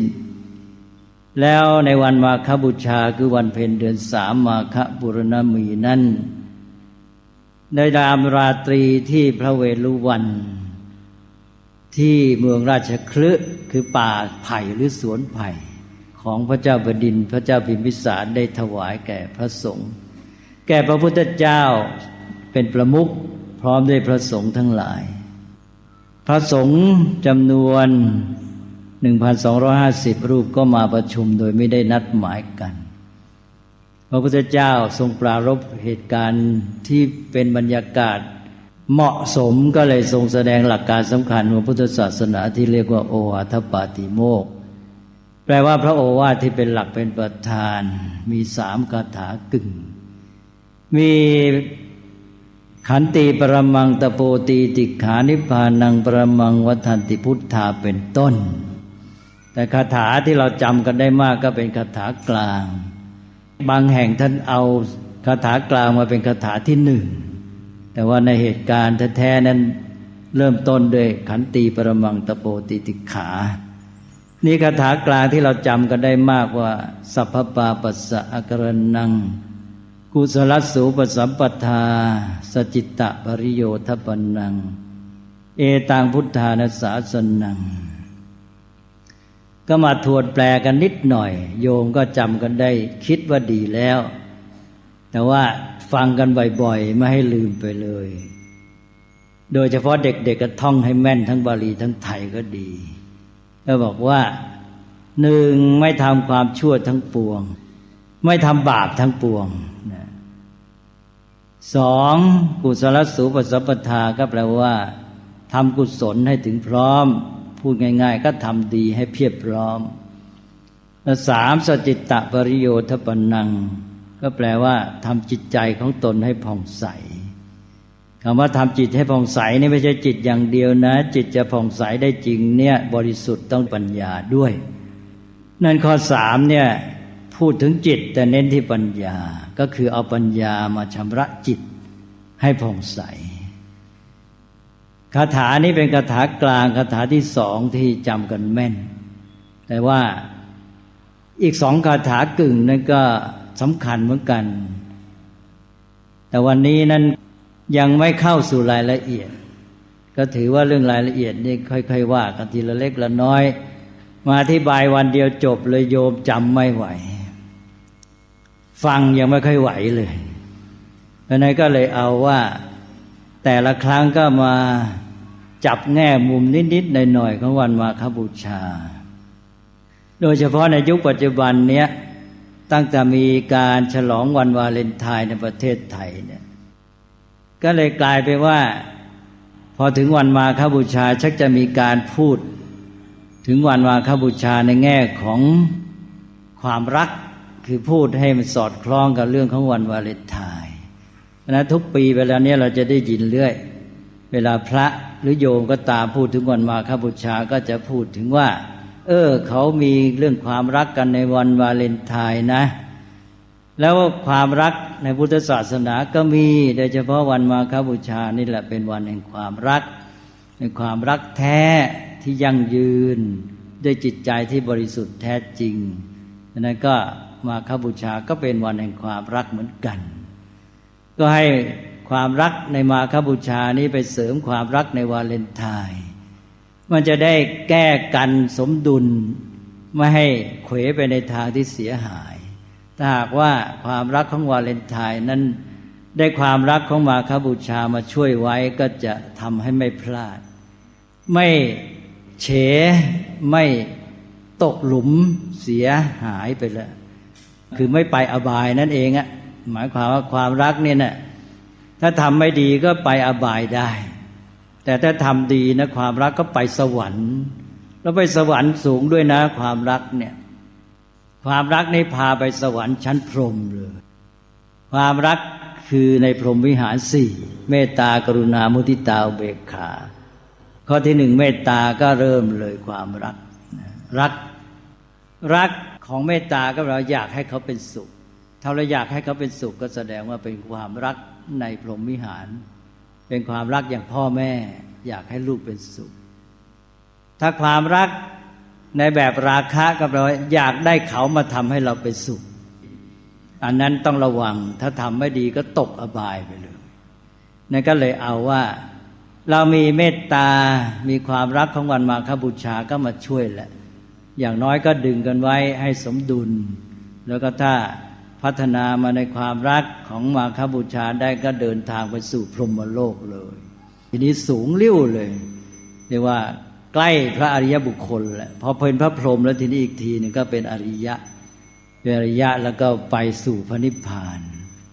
ชั้นพรหมก็สูงมากเพราะฉะนั้นตอนนี้เรามาพูดกันถึงความรักกันบ่อยในวันมาฆบูชาวันนี้ก็เลยมามองว่าพูดกันมาเยอะแยะและความรักของมาฆบูชาอะไรเนี่ยก็อยากจะพูดอีกแง่หนึ่งบอกว่าในพุทธศาสนาเนี่ยอย่าเพลินไปนะอย่าพูดแต่ความรักในพุทธศาสนานี่ท่านย้ำว่าความรักต้องมากกว่าความรู้ว่างั้นนะแล้วจากรักมารู้เนี่ยนะจะไปต่อถ้าอยู่แค่รักก็ไปได้ถึงพระพรหมแต่ถ้ามีรู้ด้วยในไปนิพพานได้เลยจะเป็นอริยะนี่ต้องมีรู้ก็คือปัญญาเพราะนั้นต้องมาต่อรักไม่พอต้องรู้ด้วยพอรู้แล้วทีนี้ก็เดินหน้าต่อจากพระพรหมก็ไปสู่ความเป็นอริยชนไปสู่พระนิพพานได้วันนี้ก็เลยมาย้ำกันนิดหน่อยว่าเรามีความรักในดีแล้วนะเป็นความรักที่เป็นคุณธรรมอยู่ในพรหมวิหารสี่เริ่มด้วยเมตตาเป็นต้นไปก็เป็นการปฏิบัติตามหลักพุทธศาสนาแล้วก็มาย้ำกันในวันมาฆบูชาก็ขอให้เดินหน้าต่อไปในเรื่องวิถีของพุทธธรรมก็คือว่ารักแล้วให้มีรู้มาคู่ด้วยนี่ความรู้นี่ก็เป็นเรื่องปัญญาหมายความเมตตาความรักแล้วโยงไปนะไม่ใช่ว่าเฉพาะเมตตาอย่างเดียวเมตตากรุณามุทิตาอุเบกขาทั้งชุดนั่นแหละอยู่ในชุดของความรักไปจนถึงว่าวางใจเป็นกลางแล้วไปเชื่อมอุเบกขาเข้ากับความรู้ตอนที่ถึงอุเบกขาเนี่ยไปเชื่อมความรู้แล้วก็จะถึงธรรมะเลยตัวรู้หรือปัญญาเนี่ยเป็นตัวที่ทำให้ถึงธรรมนี่เราก็มีปัญญาความรู้นี่มาคู่ในทางพุทธศาสนาท่านเน้นว่าขอให้สังเกตดูในพระพุทธคุณพุทธคุณนี้ในเมืองไทยเรานิยมชุด3มีอะไรบ้าง1พระปัญญาคุณ2พระวิสุทธิคุณ3พระมหากรุณาคุณเนี่ย3ประการเราจำกันแม่นเลยนะนี่เป็นความนิยมในเมืองไทยทีนี้ถ้าว่าไปตามหลักเดิมเนี่ยก็แปลว่าพุทธคุณ9ในบทอิติปิโสนั่นก็มากเยอะแยะจำไม่ค่อยไหวนี่ที่ท่านนิยมในคัมภีร์เนี่ยท่านเอาแค่2วันนี้ก็เลยมา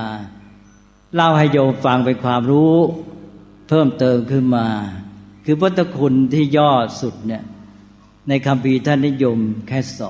2คืออะไรคือปัญญากับมหากรุณาแล้ววิสุทธิคุณไปไหนเรามี3นี่ของท่านมีแค่2ก็ตอบได้ง่ายๆมองได้ง่ายๆว่าในคัมภีร์หรือว่าแต่โบราณนั้นท่านถือว่าความเป็นพระพุทธเจ้าเนี่ยมีความบริสุทธิ์เป็นพื้นอยู่แล้วที่สำเร็จเป็นพระพุทธเจ้าก็คือต้องพ้นจากกิเลสเราเรียกว่าวิมุตติพ้นจากกิเลสก็คือพ้นจากสิ่งเศร้าหมองสิ่งไม่ดีไม่งามทั้งหลายพอพ้นจากสิ่งเศร้าหมองพ้นจากกิเลสวิมุตติหลุดพ้นก็เป็นวิสุทธิ์เพราะฉะนั้นวิสุทธิ์วิมุตติเนี่ยก็มีความหมายแทนกันได้เป็นอันเดียวกันเรียกว่าเป็นไวยพจน์แล้ววิมุตติวิสุทธิ์ก็เท่ากับสันติก็สงบแหละคนที่หลุดพ้นมีความบริสุทธิ์แล้วก็สงบสงบกายสงบวาจาสงบใจสงบจากกิเลสสงบจากภัยอันตรายหมด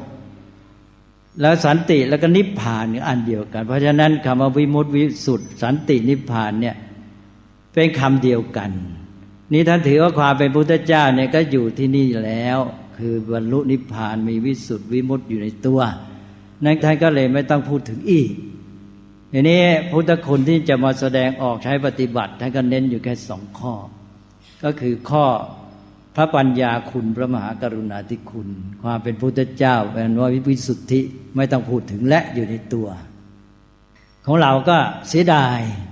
ก็เลยเอามาพูดซะด้วยเมืองไทยก็เลยเป็น3ก็แปลว่าให้จำไว้นะเมืองไทยเรานิยม3เป็นพระปัญญาคุณคล้ายๆเรียงลำดับว่าปัญญาเนี่ยจะเป็นเหตุแล้วทำให้วิสุทธิ์ให้บริสุทธิ์ได้ถ้าไม่มีปัญญาก็บริสุทธิ์ไม่ได้ปัญญาคุณก็มาก่อนแล้วก็วิสุทธิ์ก็บริสุทธิ์ผู้หลุดพ้นจากกิเลสแล้วก็มหากรุณาคุณพอมีความบริสุทธิ์ของตนเองแล้วจิตใจสะอาดมีปัญญารู้เข้าใจเห็นทุกข์ของสัตว์ทั้งหลายเห็นสัตว์ทั้งหลายมีความเป็นอยู่มีปัญหากันอยู่เดือดร้อนกันอยู่ก็กระตุ้นเราให้เกิดพระมหากรุณานั้นกรุณาก็เป็นข้อที่3ที่เกิดจากปัญญาในจิตใจที่บริสุทธิ์คนที่มีจิตใจบริสุทธิ์แล้วมีปัญญาเนี่ยจะเกิดกรุณาแต่ถ้าปัญญานั้นอยู่ในใจที่ยังไม่บริสุทธิ์ก็ยังรับประกันไม่ได้เพราะนั้นจิตใจบริสุทธิ์แล้วปัญญามาแล้วก็จะเกิดกรุณาเห็นเพื่อนมนุษย์มีข้อบกพร่องจุดอ่อนมีปัญหากันแล้วก็อดสงสารเห็นใจเข้าใจแล้วพยายามแก้ไขปัญหาก็จึงมีกรุณาเพราะนั้นกรุณาที่แท้เนี่ยต้องมาในใจที่บริสุทธิ์เอาแล้วนะก็แปลว่า3ประการแบบไทยเราปัญญา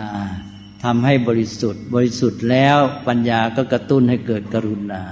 3ประการในคัมภีร์ทั้งหลายก็นิยมแค่2ว่าความเป็นพุทธานั้นบอกอยู่ในตัวแล้วถึงวิสุทธิเพราะฉะนั้นไม่ต้องพูดถึงอีกก็เอาพุทธคุณส่วนภาคปฏิบัติมาใช้ก็ปัญญากับกรุณาปัญญานี่เป็นเรื่องใหญ่เมื่อรู้เข้าใจก็จะไปจัดการแม้แต่รู้ว่าใครทุกข์แล้วเขาทุกข์อะไรจึงจะไปปฏิบัติการในการช่วยแก้ปัญหากรุณาจึงจะทำงานได้ไม่มีปัญญาจะไปกรุณายังไงก็ทำอะไรไม่ได้นั้นก็ต้องมีปัญญารู้ว่าใครทุกเรื่องอะไรแล้วจะจัดการแก้ไขปัญหาอะไรยังไงอะไรเป็นเหตุให้เขามีทุกข์อะไรเป็นเหตุให้เขาเป็นปัญหาทุกอย่างต้องอาศัยปัญญาทางนั้นนั้นปัญญาต้องควบคู่กับกรุณามีแต่กรุณาด้านรักด้านเดียวนี่ก็ไปไม่รอดมีแต่ปัญญาอย่างเดียวใจไม่บริสุทธิ์ไม่เกิดกรุณาดีไม่ดีไปห้ำหั่นเขาซะอีกตกลงว่าพระพุทธเจ้ามีพระคุณสำคัญที่ออกสู่ภาคปฏิบัติการเนี่ยมีพระปัญญากับพระมหากรุณาแล้วปัญญาเราก็แปลง่ายๆว่ารู้และกรุณาก็รักในกรุณาของพระพุทธเจ้าเนี่ยเมตตามุทิตาอะไรพร้อมอยู่หมดแล้วทำไมมาเน้นพระพุทธเจ้าที่ข้อกรุณาเอ้าทายหน่อยทำไมพระพุทธคุณเนี่ยไม่ใช้มหาเมตตาอย่างเราเดี๋ยวนี้เราจะพูดกับเมตตามหานิยมแต่ของพระพุทธเจ้านี่เป็นมหากรุณาก็เพราะว่าพระพุทธเจ้าทรงพ้นทุกข์หมดแล้วมีความบริสุทธิ์มีความสุขสมบูรณ์มีปรมังสุขขังมีบรมสุขและสุขตลอดเวลามีแต่ความสุขนี่ท่านที่มีความสุขสมบูรณ์แล้วมองไปเห็นคนอื่นก็อยู่ในฐานะภาวะที่ยังทุกข์ทั้งนั้นเห็นคนอื่นยังอยู่ในภาวะที่สุขอย่างน้อยก็พร่องไม่สมบูรณ์ยังขาดวินว้าแหว่งแล้วก็ยังมีทุกข์เยอะเมื่อท่านมองลงมาก็เท่ากับเห็นคนอื่นเนี่ยอยู่ในฐานะที่จะต้องดึงขึ้นเมื่ออยู่ในฐานะที่ต้องดึงขึ้นพระคุณที่เด่นก็คือกรุณาถ้าเมตตานี่เป็นความปรารถนาดีอยากให้เขาเป็นสุขในภาวะที่เขาเป็นปกติเพราะนั้นเมตตาก็มีอย่างเป็นไมตรีเป็นเพื่อนอยากให้เขาเป็นสุขในระดับเดียวกันอะไรอย่างนี้แต่ทีนี้พอเป็นพระพุทธเจ้าแล้วสูงขึ้นไปแล้วมองลงมามีแต่คนที่มีปัญหาจะต้องดึงขึ้นมาทั้งนั้นก็เลยกลายเป็นว่าเน้นพระมหากรุณาเพราะนั้นพระคุณของพระพุทธเจ้าจึงเด่นที่มหากรุณาส่วนข้ออื่นนั้นก็เหมือนกับเป็นเพียงตัวประกอบแฝงอยู่เท่านั้นเองให้เข้าใจหลักการนี้ไว้ด้วยนั้นพระพุทธเจ้าจะเด่นที่มหากรุณาเอาละความรู้ก็เป็นปัญญาก็รู้สูงสุดและเป็นโพธิญาณแล้วก็ความรักก็มาเด่นที่กรุณาทีนี้พระพุทธเจ้าก็มีคุณ2ประการเนี่ยรู้กับรักเราทั้งหลายก็ต้องปฏิบัติตามพยายามเจริญคุณธรรมเหล่านี้พัฒนาตัวเองให้มีความรู้และความรักอย่างที่บอกไว้แต่ต้นมีความรักอย่างเดียวเนี่ย ไม่เพียงพอหรอกความรักบางทีพร้อมด้วยความหลงกลายไปว่ามีแต่ความรู้สึกแล้วรักแล้วด้วยความหลงก็เลยกลายเป็นรักแบบหน้ามืดตามัวเป็นคนตาบอดรักไปแล้วก็มืดมองไม่เห็นลุ่มหลงไปแล้วก็เลยพอรักทางหนึ่งก็ไปชังอีกทางหนึ่งใช่ไหมโดยมากมันจะเป็นอย่างนี้ถ้ารักด้วยไม่มีปัญญาไม่มีความรู้เนี่ยมันจะรักหลงมาหน้ามือตามัวอย่างที่ว่าเมื่อกี้ไปด้านหนึ่งเอียงสุดไปเลยอีกด้านหนึ่งก็พอนี้ก็ไปชังอีกทางหนึ่งทีนี้ก็เกิดสุดโต่งสองข้างแม้แต่คนเดียวนั่นแหละตอนแรกก็รักได้หน้ามือตามัวมองไม่เห็นอะไรเขามีข้อบกพร่องอะไรต่อมาตาสว่างขึ้นเห็นข้อบกพร่องทีนี้ชังเลยชังคนนั้นชังคนที่ตัวเคยรักน่ะสุดโต่งอีกทีนี้ถ้ามีรู้ด้วยก็จะแก้ปัญหาทำให้ความรักเนี่ยพอดีรู้เข้าใจเขาแล้วก็รู้คนที่เรารักรู้คนอื่นก็เข้าใจเขาไม่ถึงกับชังเขาแต่ทีนี้มันไม่ใช่แค่นั้นแม้แต่คนที่เรารักเนี่ยเรารู้เข้าใจจุดอ่อนข้อบกพร่องข้อเสียเขาพอรู้ด้วยปัญญาแล้วเกิดความเข้าใจเห็นใจพอเห็นใจคราวนี้ก็รักจริงและรักพอดีรักพอดีด้วยรักจริงด้วยโดยที่ว่ายอมรับจุดอ่อนข้อบกพร่องเขาเห็นใจอะไรไม่ใช่ว่าหน้ามืดตามัวไปตอนแรกแล้วพอเห็นเขาก็เลยชังไปเลยนั่นก็ตอนเนี้ยความรู้มาช่วยความรักได้ตั้งแต่ต้นเอาแล้วอันที่หนึ่งก็ทำให้พอดีความรักพอดีทั้งบุคคลนั่นเองแล้วก็พอดีกับเพื่อนมนุษย์อื่นไม่ไปรักคนหนึ่งชังคนหนึ่งเกินไปแล้วต่อไปสำหรับคนนั้นเองก็พอดีที่ว่าจะได้เข้าใจเห็นใจมีความสงสารช่วยเหลือกันรักแบบนี้ไปกันได้ก็เป็นทางมาของกรุณาพอคนที่เรารักนั้นมีข้อบกพร่องจุดอื่นเข้าใจเขาเห็นใจเขาเราก็สงสารมีกรุณาอยากช่วยเหลือดีขึ้นไปแล้วละแค่นี้ก็ดีขึ้นมาเยอะแล้วความรู้ช่วยเยอะแล้วทีนี้มันไม่ใช่แค่นั้นแหละความรู้นี่มันมาช่วยอีกในการที่จะต้องดำเนินชีวิตต่อไปจะประสบปัญหาจะได้แก้ไขมีแต่ความรักอย่างเดียวไปกันไม่รอดอยู่กันด้วยความรักอย่างเดียวนี่ไม่มีความรู้ดำเนินชีวิตต้องเจอปัญหาแน่ปัญหาก็ไม่รู้ไม่มีปัญญาก็แก้ไม่ได้อีกเพราะฉะนั้นท่านจึงให้มีความรู้มีปัญญาแล้วต่อไปเราดำเนินชีวิตก็พากันใช้ปัญญานี้ช่วยเป็นกำลังเสริมกันในการที่จะเดินหน้าแก้ปัญหาสร้างสรรค์นำพาชีวิตให้ก้าวหน้าประสบความสำเร็จยิ่งขึ้นไปฉะนั้นตอนนี้ความรู้เป็นเครื่องมือสำคัญมากเป็นทรัพย์อันประเสริฐที่เรียกว่าอริยทรัพย์เอาแล้วทีนี้ยังกว้างออกไปอีก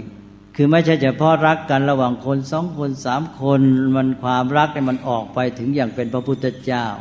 พระพุทธเจ้ารักสรรพสัตว์หมดเลยมีความปรารถนาดีต่อสัตว์ทั้งปวงอยากให้เขาพ้นจากทุกข์พระพุทธเจ้าก็ไม่ทรงเห็นกันเหน็ดกันเหนื่อยเลยตลอด45พรรษาใครเห็นพระพุทธเจ้าหยุดบ้างพระพุทธเจ้าก็เสด็จไปตลอดเวลามีหลักธรรมอันหนึ่งเรียกว่าพุทธธรรม18ประการใน18ประการนั้นมีข้อหนึ่งให้จำไว้เลยว่านัตถิฉันทัสสหานิแปลว่าพุทธธรรมหรือพระคุณสมบัติของพระพุทธเจ้าประการหนึ่งว่ามีฉันทะไม่ลดถอยเลยฉันทะเข้าใจอย่างฉันทะแปลว่าความปรารถนาดี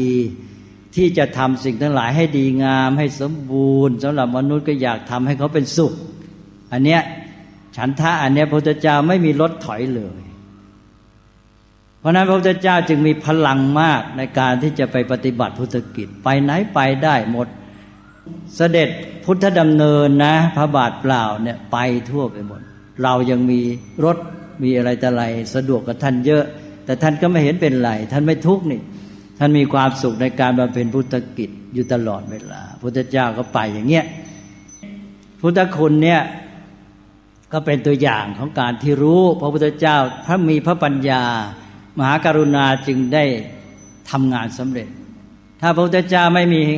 พระปัญญาแล้วถึงจะกรุณารักเขาอยากช่วยเขาให้พ้นทุกข์ยังไงก็ไม่ได้จะแก้ปัญหาให้เขายังไงปัญญาจึงต้องมาช่วยเป็นอุปกรณ์เป็นสำคัญเลยปัญญาเป็นตัวทำให้ทำการสำเร็จได้ดังนั้นมหากรุณาก็เป็นตัวกระตุ้น เป็นตัวเราให้ลุกขึ้นให้เดินหน้าพาไปแต่ไปทำการให้สำเร็จต้องปัญญาทำให้สำเร็จมีกรุณาอย่างเดียวทำให้สำเร็จเราทั้งหลายก็เหมือนกันนี่แคบลงมาจากพระพุทธเจ้าท่านก็เทียบอย่างผู้ปกครองประเทศผู้ปกครองแผ่นดินพระราชาอะไรเนี่ยผู้นำทั้งหลายเนี่ยก็เป็นผู้ที่จะต้องมีมหากรุณาอย่างพระพุทธเจ้าก็ปรารถนาจะให้ราษฎรมีความสุขอย่างพระเจ้าแผ่นดินในรัตนโกสินทร์เนี่ยเวลาขึ้นครองราชย์ก็จะมีพระดำรัสประกาศว่าอะไรเราจะปกครองแผ่นดินโดยธรรมเพื่อประโยชน์สุขแห่งมหาชนชาวสยามนะตรงเนี้ยประโยชน์สุขนี่ก็หมายความว่าที่ปกครองเนี่ยก็เพื่อประโยชน์สุขของประชาชนอันนี้ก็คือท่านบอกไว้ว่าให้มีความกรุณาความรักประชาชนนั่นเองรักประชาชนก็อยากให้เขามีความสุขพ้นจากความทุกข์พระราชาต้องมีคุณธรรมข้อนี้แต่พระราชามีความรักอย่างเดียวมีกรุณาอย่างเดียวพอไหมไม่พอต้องมีรู้ด้วยต้องมีปัญญา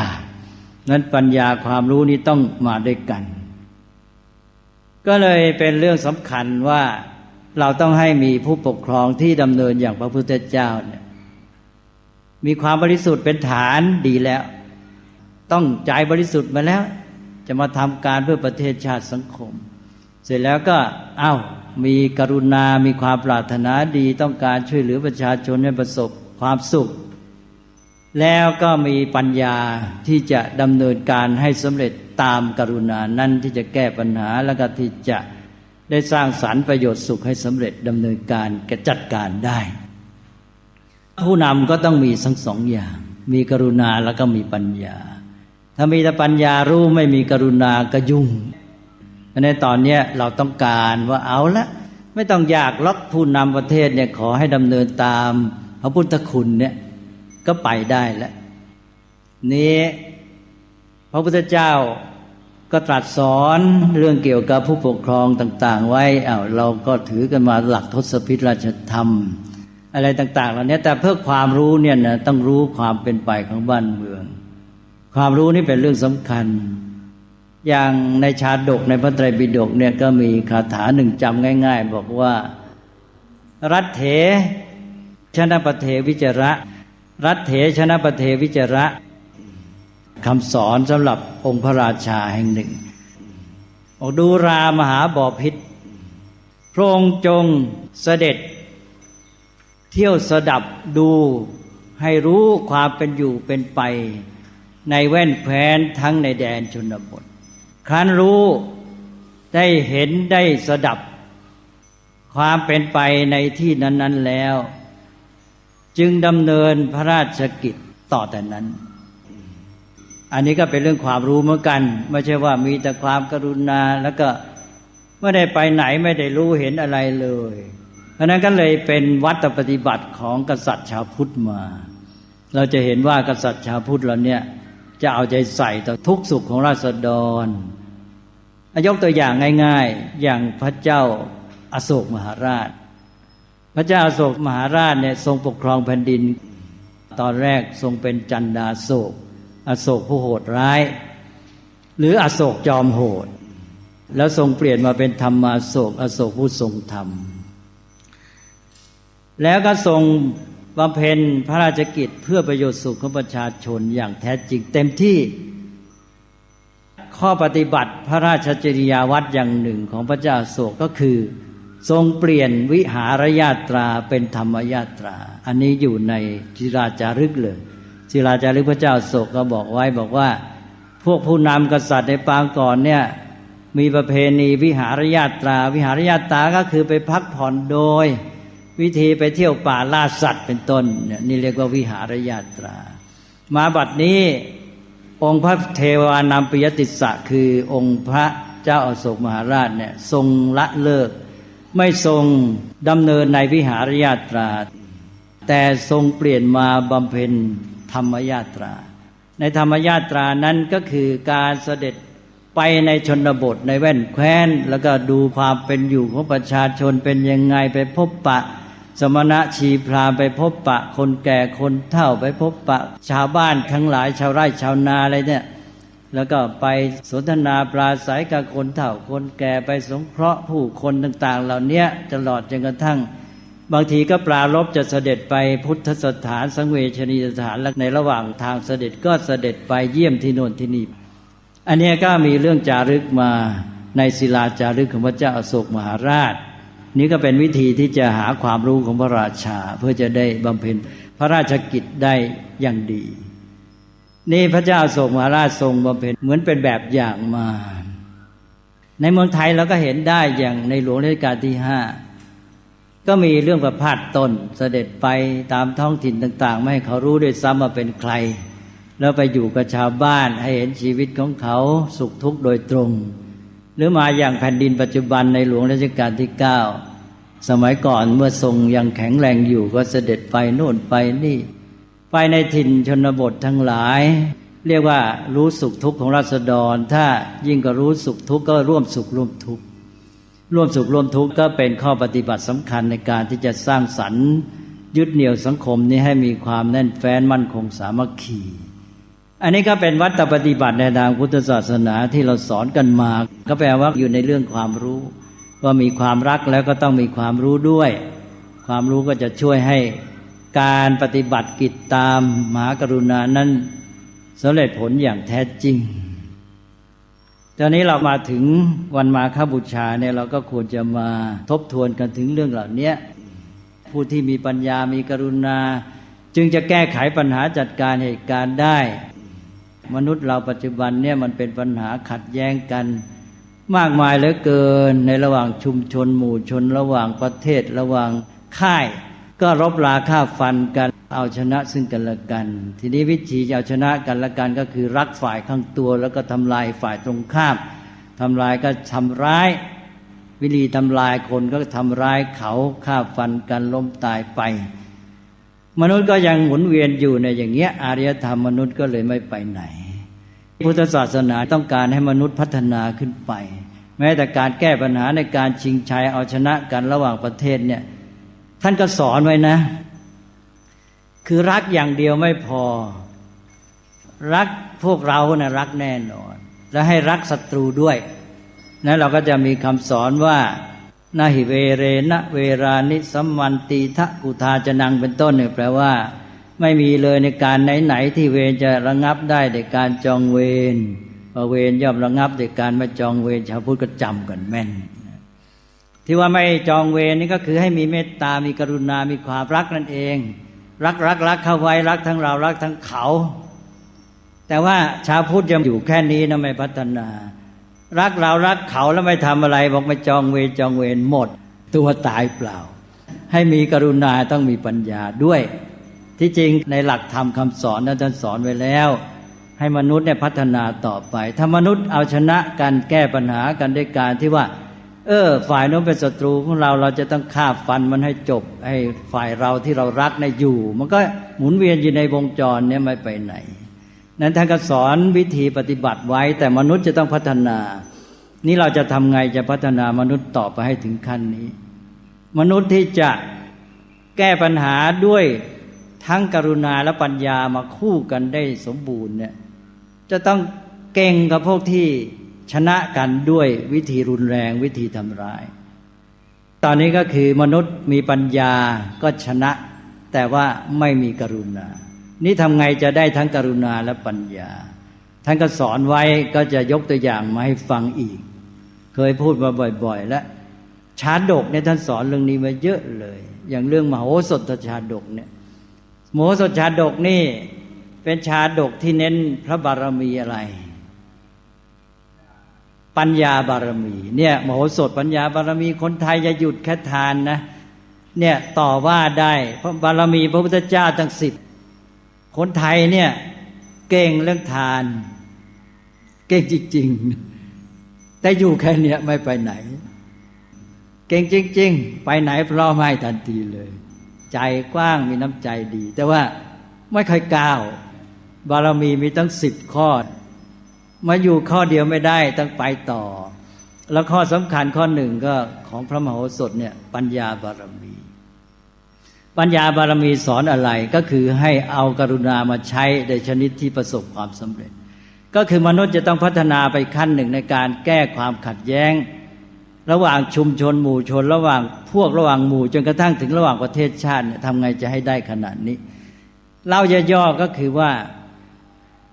มโหสถชาดกใช้ปัญญาในการแก้ปัญหาระหว่างประเทศทำให้ศึกสงครามสงบลงด้วยดีก็คือว่าอีกประเทศหนึ่งเป็นประเทศของพระเจ้าปัญจาลราชพระเจ้าแผ่นดินองค์นี้เรียกว่ามีความโลภมาก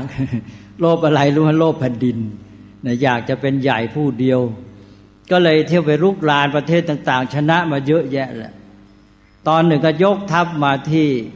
ประเทศชื่อว่าวิเทหะวิเทหรัฐนี่เป็นที่ที่พระมโหสถอยู่พระเจ้าแผ่นดินก็เรียกกันว่าพระเจ้าวิเทหราชพอเห็นยกทัพมาพระเจ้าวิเทหราชพอได้ยินว่าทัพนี้เป็นทัพของพระเจ้าปัญจาลราชก็สะดุ้งตัวสั่นเลยพระองค์สั่นเลยทำไมล่ะเพราะว่าพระเจ้าปัญจาลราชนี่รบชนะมาจนกษัตริย์101แล้วที่นี่มันก็เรื่องเล็กแล้วแคว้นวิเทหะนี่นิดเดียวก็ตกสั่นขวัญแขวนอันนี้ต่อมาก็พูดจากันเรื่องอะไรนะให้รู้ว่ามาเรื่องอะไรจะรบจะเอายังไงกันทางฝ่ายโน้นก็มีอุบายมาบอกว่าจะยกราชธิดาให้แต่ว่าให้ไปทำพิธีวิวาอะไรที่เมืองโน้นว่างั้นนะอันนี้ไม่รู้เจรจากันยังไงพระเจ้าวิเทหราชนี่ก็ทรงตายพระทัยก็โลภด้วยนั่นแหละอยากจะได้พระราชธิดาเขานะ่ะทำให้ตามืดไปก็เลยยินดียอมจะไปโน่นมโหสถเป็นนักสืบข่าวเนี่ยตอนนี้ปัญญาทำงานตอนนั้นพระมโหสถขัดในที่ประชุมอมาตย์พระเจ้าวิเทหราชก็ตามประเพณีพระราชาก็ต้องปรึกษาพวกปุโรหิตมหาอมาตย์ทั้งหลายว่าจะเอาไงถามบัณฑิต4ท่านเสนกะบัณฑิตเป็นต้นเป็นหัวหน้าใหญ่เป็นปุโรหิตใหญ่เสนกะบอกโอ้ยเขามาดีก็ตายใจอมาตย์ปุโรหิตที่2ก็เหมือนกันดีหมดนี่ก็เลยมโหสถขัดพอมโหสถขัดว่าไม่ใช่หรอกเขามาร้ายเขาจะเอาพระองค์นี่แหละไปเป็นลูกน้องแต่ไม่ใช่แค่นั้นหรอกเขาฆ่าแน่ก็ทรงกริ้วพิโรธมากบอกว่านี่คือถ้าไม่รักไม่เคยทำความดีมาก่อนฆ่าแน่แต่ว่านี่เคยมีความดีเพราะนั้นใช้คำหนักคำหยาบเขาใช้คำว่าให้ใส่หัวมโหสถออกไปเนี่ยไล่เลยแต่พระมโหสถนี้ท่านก็ไม่ท้อท่านก็รักแผ่นดินรักประเทศชาติรักพระเจ้าแผ่นดินท่านก็เลยคิดว่าทำไงจะแก้ไขปัญหาได้สืบข่าวเนี่ยปัญญามาแล้วมีวิธีการในการสืบข่าวจะรู้แผนของพระเจ้าปัญจาลราชก็คือว่าจะใช้วิธีที่ง่ายลวงพระเจ้าวิเทหราชนี่ไปฆ่านะมโหสถพอทราบแผนของพระเจ้าปัญจาลราชมโหสถก็วางแผนซ้อนเลยเขาบอกว่าให้ไปสร้างพระราชวังของพระเจ้าวิเทหราชนี่ในดินแดนของพระเจ้าปัญจาลราชเพื่อเตรียมพระราชพิธีวิวาหมงคลหรืออะไรก็แล้วแต่อภิเษกอะพระมโหสถก็รับอาสาไปสร้างวังให้ก็เข้าไปในดินแดนของฝ่ายปัญจาละแล้วพระมโหสถก็ไปสร้างวังในนั้นก็มีการสร้างอุโมงค์ตอนนี้ก็เป็นเรื่องใหญ่เลยนะพร้อมแล้วก็เชิญให้พระเจ้าวิเทหราชเนี่ยไปประทับที่วังนั้นประทับที่วังแล้วก็อยู่ในเงื้อมือของฝ่ายโน้นแหละนะถึงแม้จะมีวังของตัวเองมีค่ายมีป้อมแล้วก็แล้วแต่ว่าเขาจะกำจัดง่ายก็ไปกันพอไปกันแล้วพอถึงวันดีคืนดีทางพระเจ้าปัญจาลราชบอกว่าเอ้าให้พระเจ้าวิเทหราชกำหนดวันอภิเษกมาหาฤกษ์หามงคลระยามพระเจ้าวิเทหราชก็หาวันมงคลเสร็จก็แจ้งไปพอถึงวันมงคลปั๊บกองทัพพระเจ้าปัญจาลราชมาแล้วพอมาถึงคืออยู่คนละฝั่งแม่น้ำนะถึงแม้จะอยู่ในแผ่นดินก็ฝ่ายปัญจาลราชก็อยู่บนฝั่งแม่น้ำกองทัพมามากมายพระเจ้าวิเทหราชก็อะไรกันเนี่ยมาพระราชทานพระราชธิดาทำไมทัพใหญ่อย่างนี้ก็สงสัยในที่สุดก็เลยรู้ ตอนนี้พระเจ้าปัญจาลราชก็เห็นว่าไม่มีทางหนีแล้วก็ประกาศตรงๆพระเจ้าวิเทหราชก็เลยทรงพระทัยสั่นแล้วไม่ใช่แค่กายสั่นพระทัยสั่นจะแก้ไขปัญหายังไงล่ะเจ้าบัณฑิต4 คนเสนกะเป็นต้นนั้นหมดทางไม่รู้จะแก้ปัญหายังไงว่าเขาต้องยอมตายแน่แล้วเราชิงตายซะก่อนดีกว่าฆ่าตัวตายกันดีกว่าโมโหสถบอกไม่เป็นไรที่พระองค์ใส่หัวข้าพระพุทธเจ้ามาเนี่ยนะได้ทำการเตรียมพร้อมแล้วตอนนี้ไม่ต้องกลัวพระองค์ไม่ต้องกลัวเดี๋ยวจะบอกแผนให้แล้วพระมโหสถก็บอกแผนก็คือว่าเปิดอุโมงค์แล้วกองทัพของวิเทหราชนี่ก็เข้าอุโมงค์ไปออกแม่น้ำข้ามฝั่งไปเลยแล้วก็ไปนู่นมโหสถเตรียมกระทั่งวังของฝ่ายโน้นไปยึดครอบครัวของพระราชาองค์นั้นไว้เนี่ยทีนี้ฝ่ายพระเจ้าปัญจาลราชก็ขู่แกตายแน่ต้องเปิดเมืองซะดีๆยอมมโหสถก็บอกไม่หรอกไม่กลัวละบอกว่าตอนนี้พระเจ้าวิเทหราชไม่อยู่ไปแล้วพระเจ้าปัญจาลราชก็บอกว่าแกอยู่คนเดียวแกไปทำอย่างนี้หักหลังข้าแกตายแน่ข้าจะฆ่าไอ้เจ้ามโหสถนี่แหละนะมโหสถก็บอกไม่เป็นไรพระองค์ฆ่าข้าพระองค์น่ะพระเจ้าวิเทหราชก็ฆ่าพระมเหสีของพระองค์เหมือนกันเนอะเอาสิจะเลือกเอายังไงพระองค์ทำไงฆ่าพระองค์อ่ะพระราชโอรสพระราชธิดาอะไรของพระองค์ก็หมดเหมือนกันนะพระเจ้าปัญจาลราชหมดทางเลยเห็นไหมวางแผนซ้อนพระมโหสถก็กำชับพระเจ้าวิเทหราชไปเสร็จนะตอนที่ไปยึดฝั่งฝ่ายโน้นบอกอย่าไปทำอันตรายเขานะก็คือให้มีความรักนั่นแหละนะให้ทุกคนอยู่กันดีแล้วพอทางฝ่ายปัญจาลราชหมดทางใช่ไหมก็โดนเงื่อนไขของฝ่ายของมโหสถก็แปลว่าต้องยอมเมื่อยอมแล้วพระมโหสถก็ไม่ทำร้ายอะไรชนะได้ปัญญาที่เหนือกว่ากันจริงๆแล้วก็ให้อีกฝ่ายหนึ่งเนี่ยยอมกลับเป็นมิตรเรียกว่ากำราบทำให้เขากลับใจได้ก็กลายเป็นมิตรกันเลยต่อจากนี้ก็หมดปัญหาไปเลยเนี่ยท่านสอนไว้มีหลายชาดกจะสอนแบบนี้ก็คือว่าคนที่จะปฏิบัติตามหลักพุทธศาสนาแล้วจะแก้ปัญหาของโลกได้เนี่ยต้องพัฒนาตัวเองอย่างยิ่งไม่ใช่แค่ท่องกันเวรไม่ระงับด้วยการจองเวรแค่นี้ไปไหนไม่รอดหรอกนะไม่พอท่านให้หลักเบื้องต้นไว้ต้องไปโน่นอย่างมโหสถเนี่ยคือคนที่จะชนะเขาด้วยความดีเนี่ยโดยที่เขาทำอะไรไม่ได้เนี่ยมันต้องเก่งกับเขาเป็น10 เท่า100 เท่าใช่ไหมนั้นชาวพุทธเนี่ยต้องพัฒนาตัวเองอย่างยิ่งแล้วโลกปัจจุบันเนี่ยพัฒนาได้มาอย่างเงี้ยพัฒนาแค่ให้อยู่กับเขาแก้ปัญหาด้วยใช้ปัญญาแบบมีกรุณาเพื่อความสันติของโลกนั้นไม่ได้นั้นมันก็แค่ว่าชนะเขาได้ปัญญาที่ทำร้ายเขาและชนะมันก็จองเวรกันอยู่เนี่ยไม่รู้จักจบเพราะนั้นโลกนี้อารยธรรมมันก็ไม่ไปไหนทำไงจะให้มนุษย์พัฒนาถึงขนาดที่ประเทศที่เก่งจริงๆเนี่ยเอาชนะฝ่ายอื่นได้ด้วยวิธีสันติทำให้เขายอมส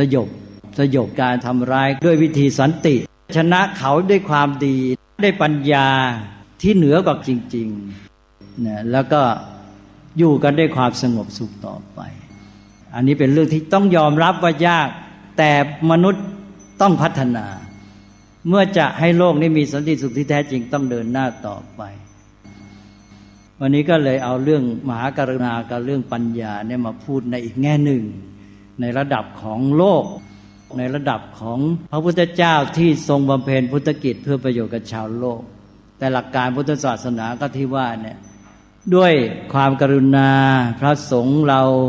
พุทธบริษัทเราเนี่ยก็ปฏิบัติตามคำสอนที่เป็นพุทธโอวาท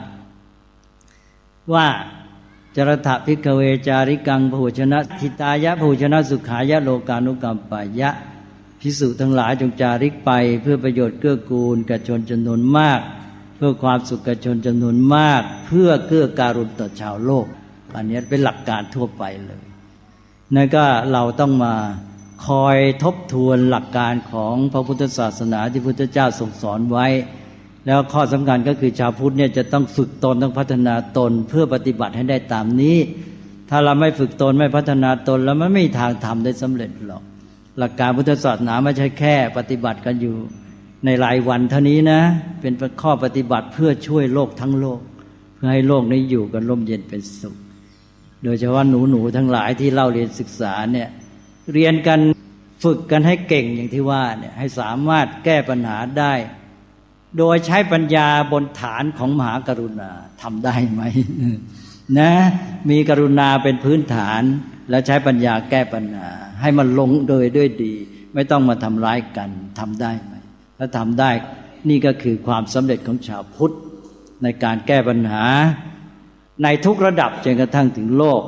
วันนี้อาตมาก็คิดว่าแค่นี้ก็คงจะพอสมควรกับเวลาและใช้เวลาที่ประชุมไปเยอะก็เอาเป็นว่าวันนี้ถึงวันมาฆบูชาแล้วก็ขอให้เรามา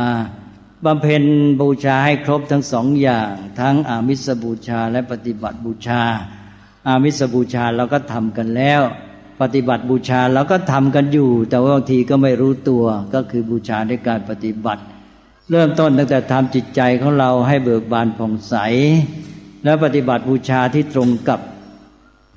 ในวันมาฆบูชาก็โอวาทปาติโมกข์อย่างน้อยก็หลัก3ข้อที่เราท่องจำกันแม่น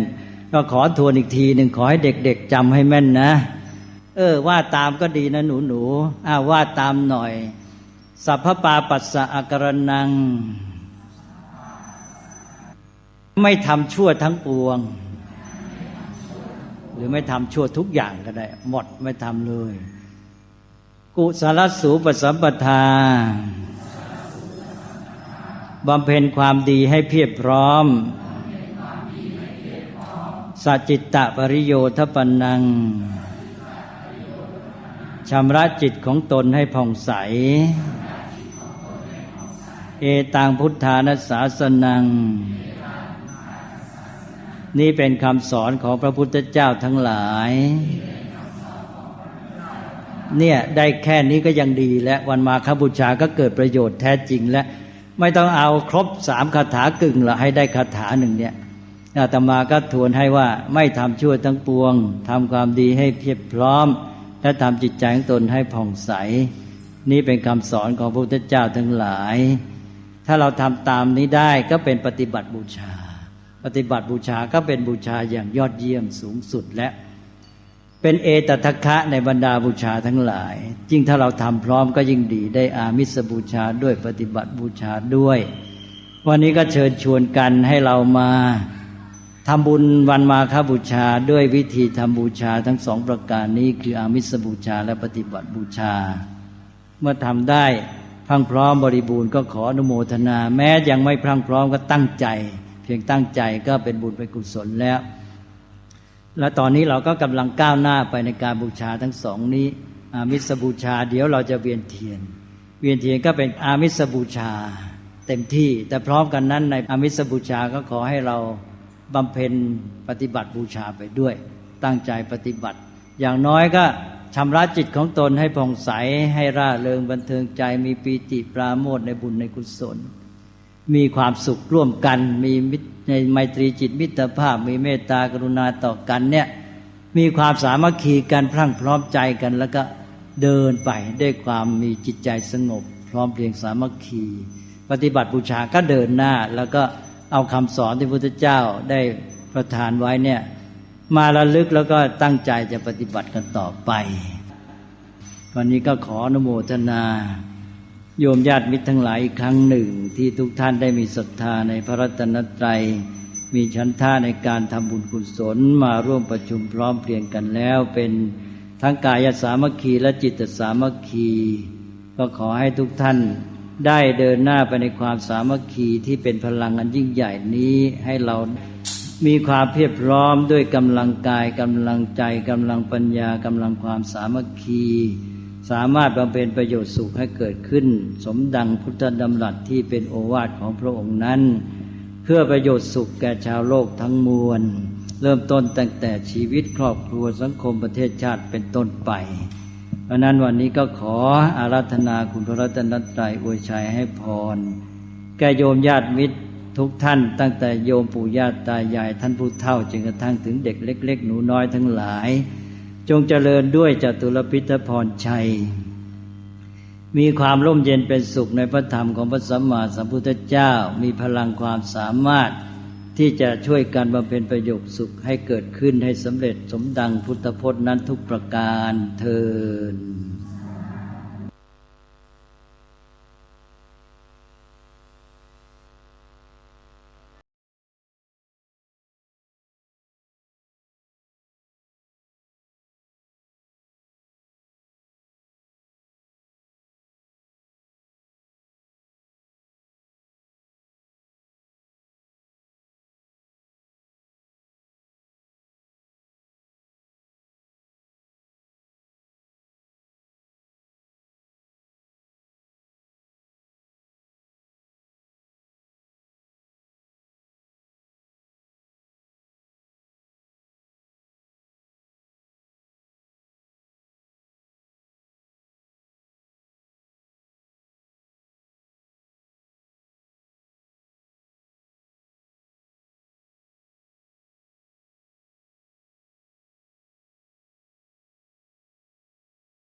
จึงอบรมเรื่องการเทศนา การเขียน การค้นคว้าซึ่งอาจจะเป็นเรื่องเฉพาะตัวแต่ก็สามารถฝึกขึ้นมาได้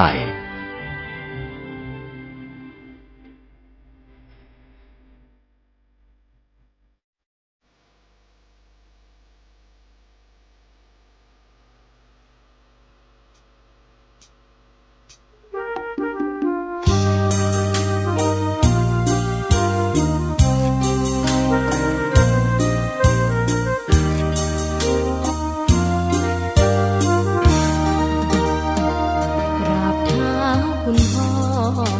ลูกขอให้หยุดดื่มเหล้าอย่ามัวแต่เมาดื่มเหล้าเล่นการพนันคนเขาดูถูกว่าพ่อขี้เกียจทำงานชาวบ้านรังเกียจเดียดฉันต่างประจานคุณพ่อสิ้นดีสงสารคุณแม่ลำบากแท้หาเงินมาให้ได้มาเท่าใดพ่อใช้จนหมดไม่มีขัดสนจนยากลำบากคนแค้นเต็มทีอนาคตของลูกริบหรี่ความหวังที่มีมืดมนพ่อดื่มสุราเหมือนกินน้ำตาของแม่พ่อจ๋าฐานะเราแย่หากไม่แก้ความจนแม่เตือนพ่อด่าตบตีแม่เสียจนชอกช้ำระกำมองมนซ้ำถูกคนเขานินทากราบเท้าคุณพ่อลูกขอให้หยุดดื่มเหล้าหากมัวแต่เมาคนเขาย้ำหมิ่นเรื่อยมากลับตัวเสียใหม่กลับใจมาพัฒนาพ่อจะมีคุณค่าเลิกดื่มสุราเลิกการพนัน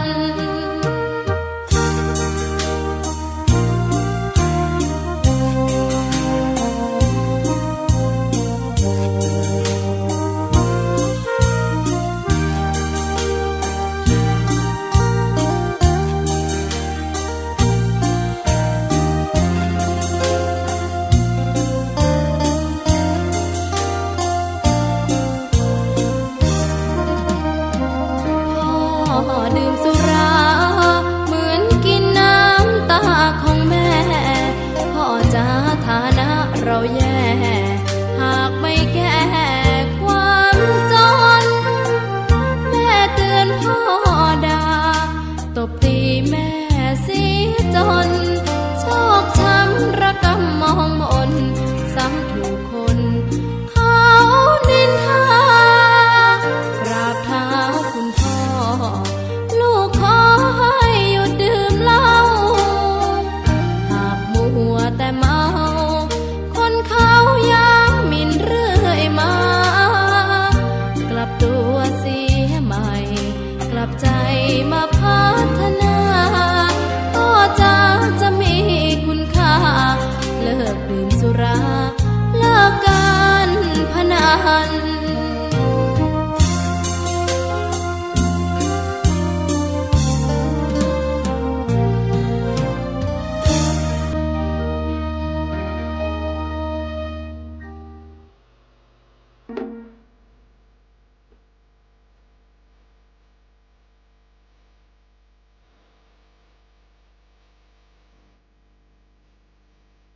ซีดีธรรมบรรยาย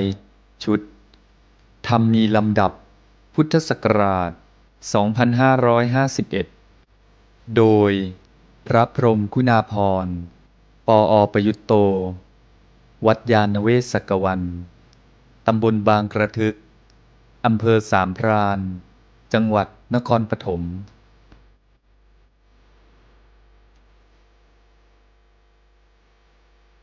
เรื่องที่ 4 จิต วัตถุกับนามรูป วิทยาศาสตร์ พุทธศาสตร์ จะตีตกหรือจะเติมเต็ม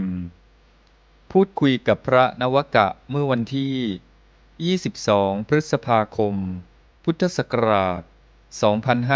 2552ไม่รู้จะนึกพูดเรื่องอะไรดี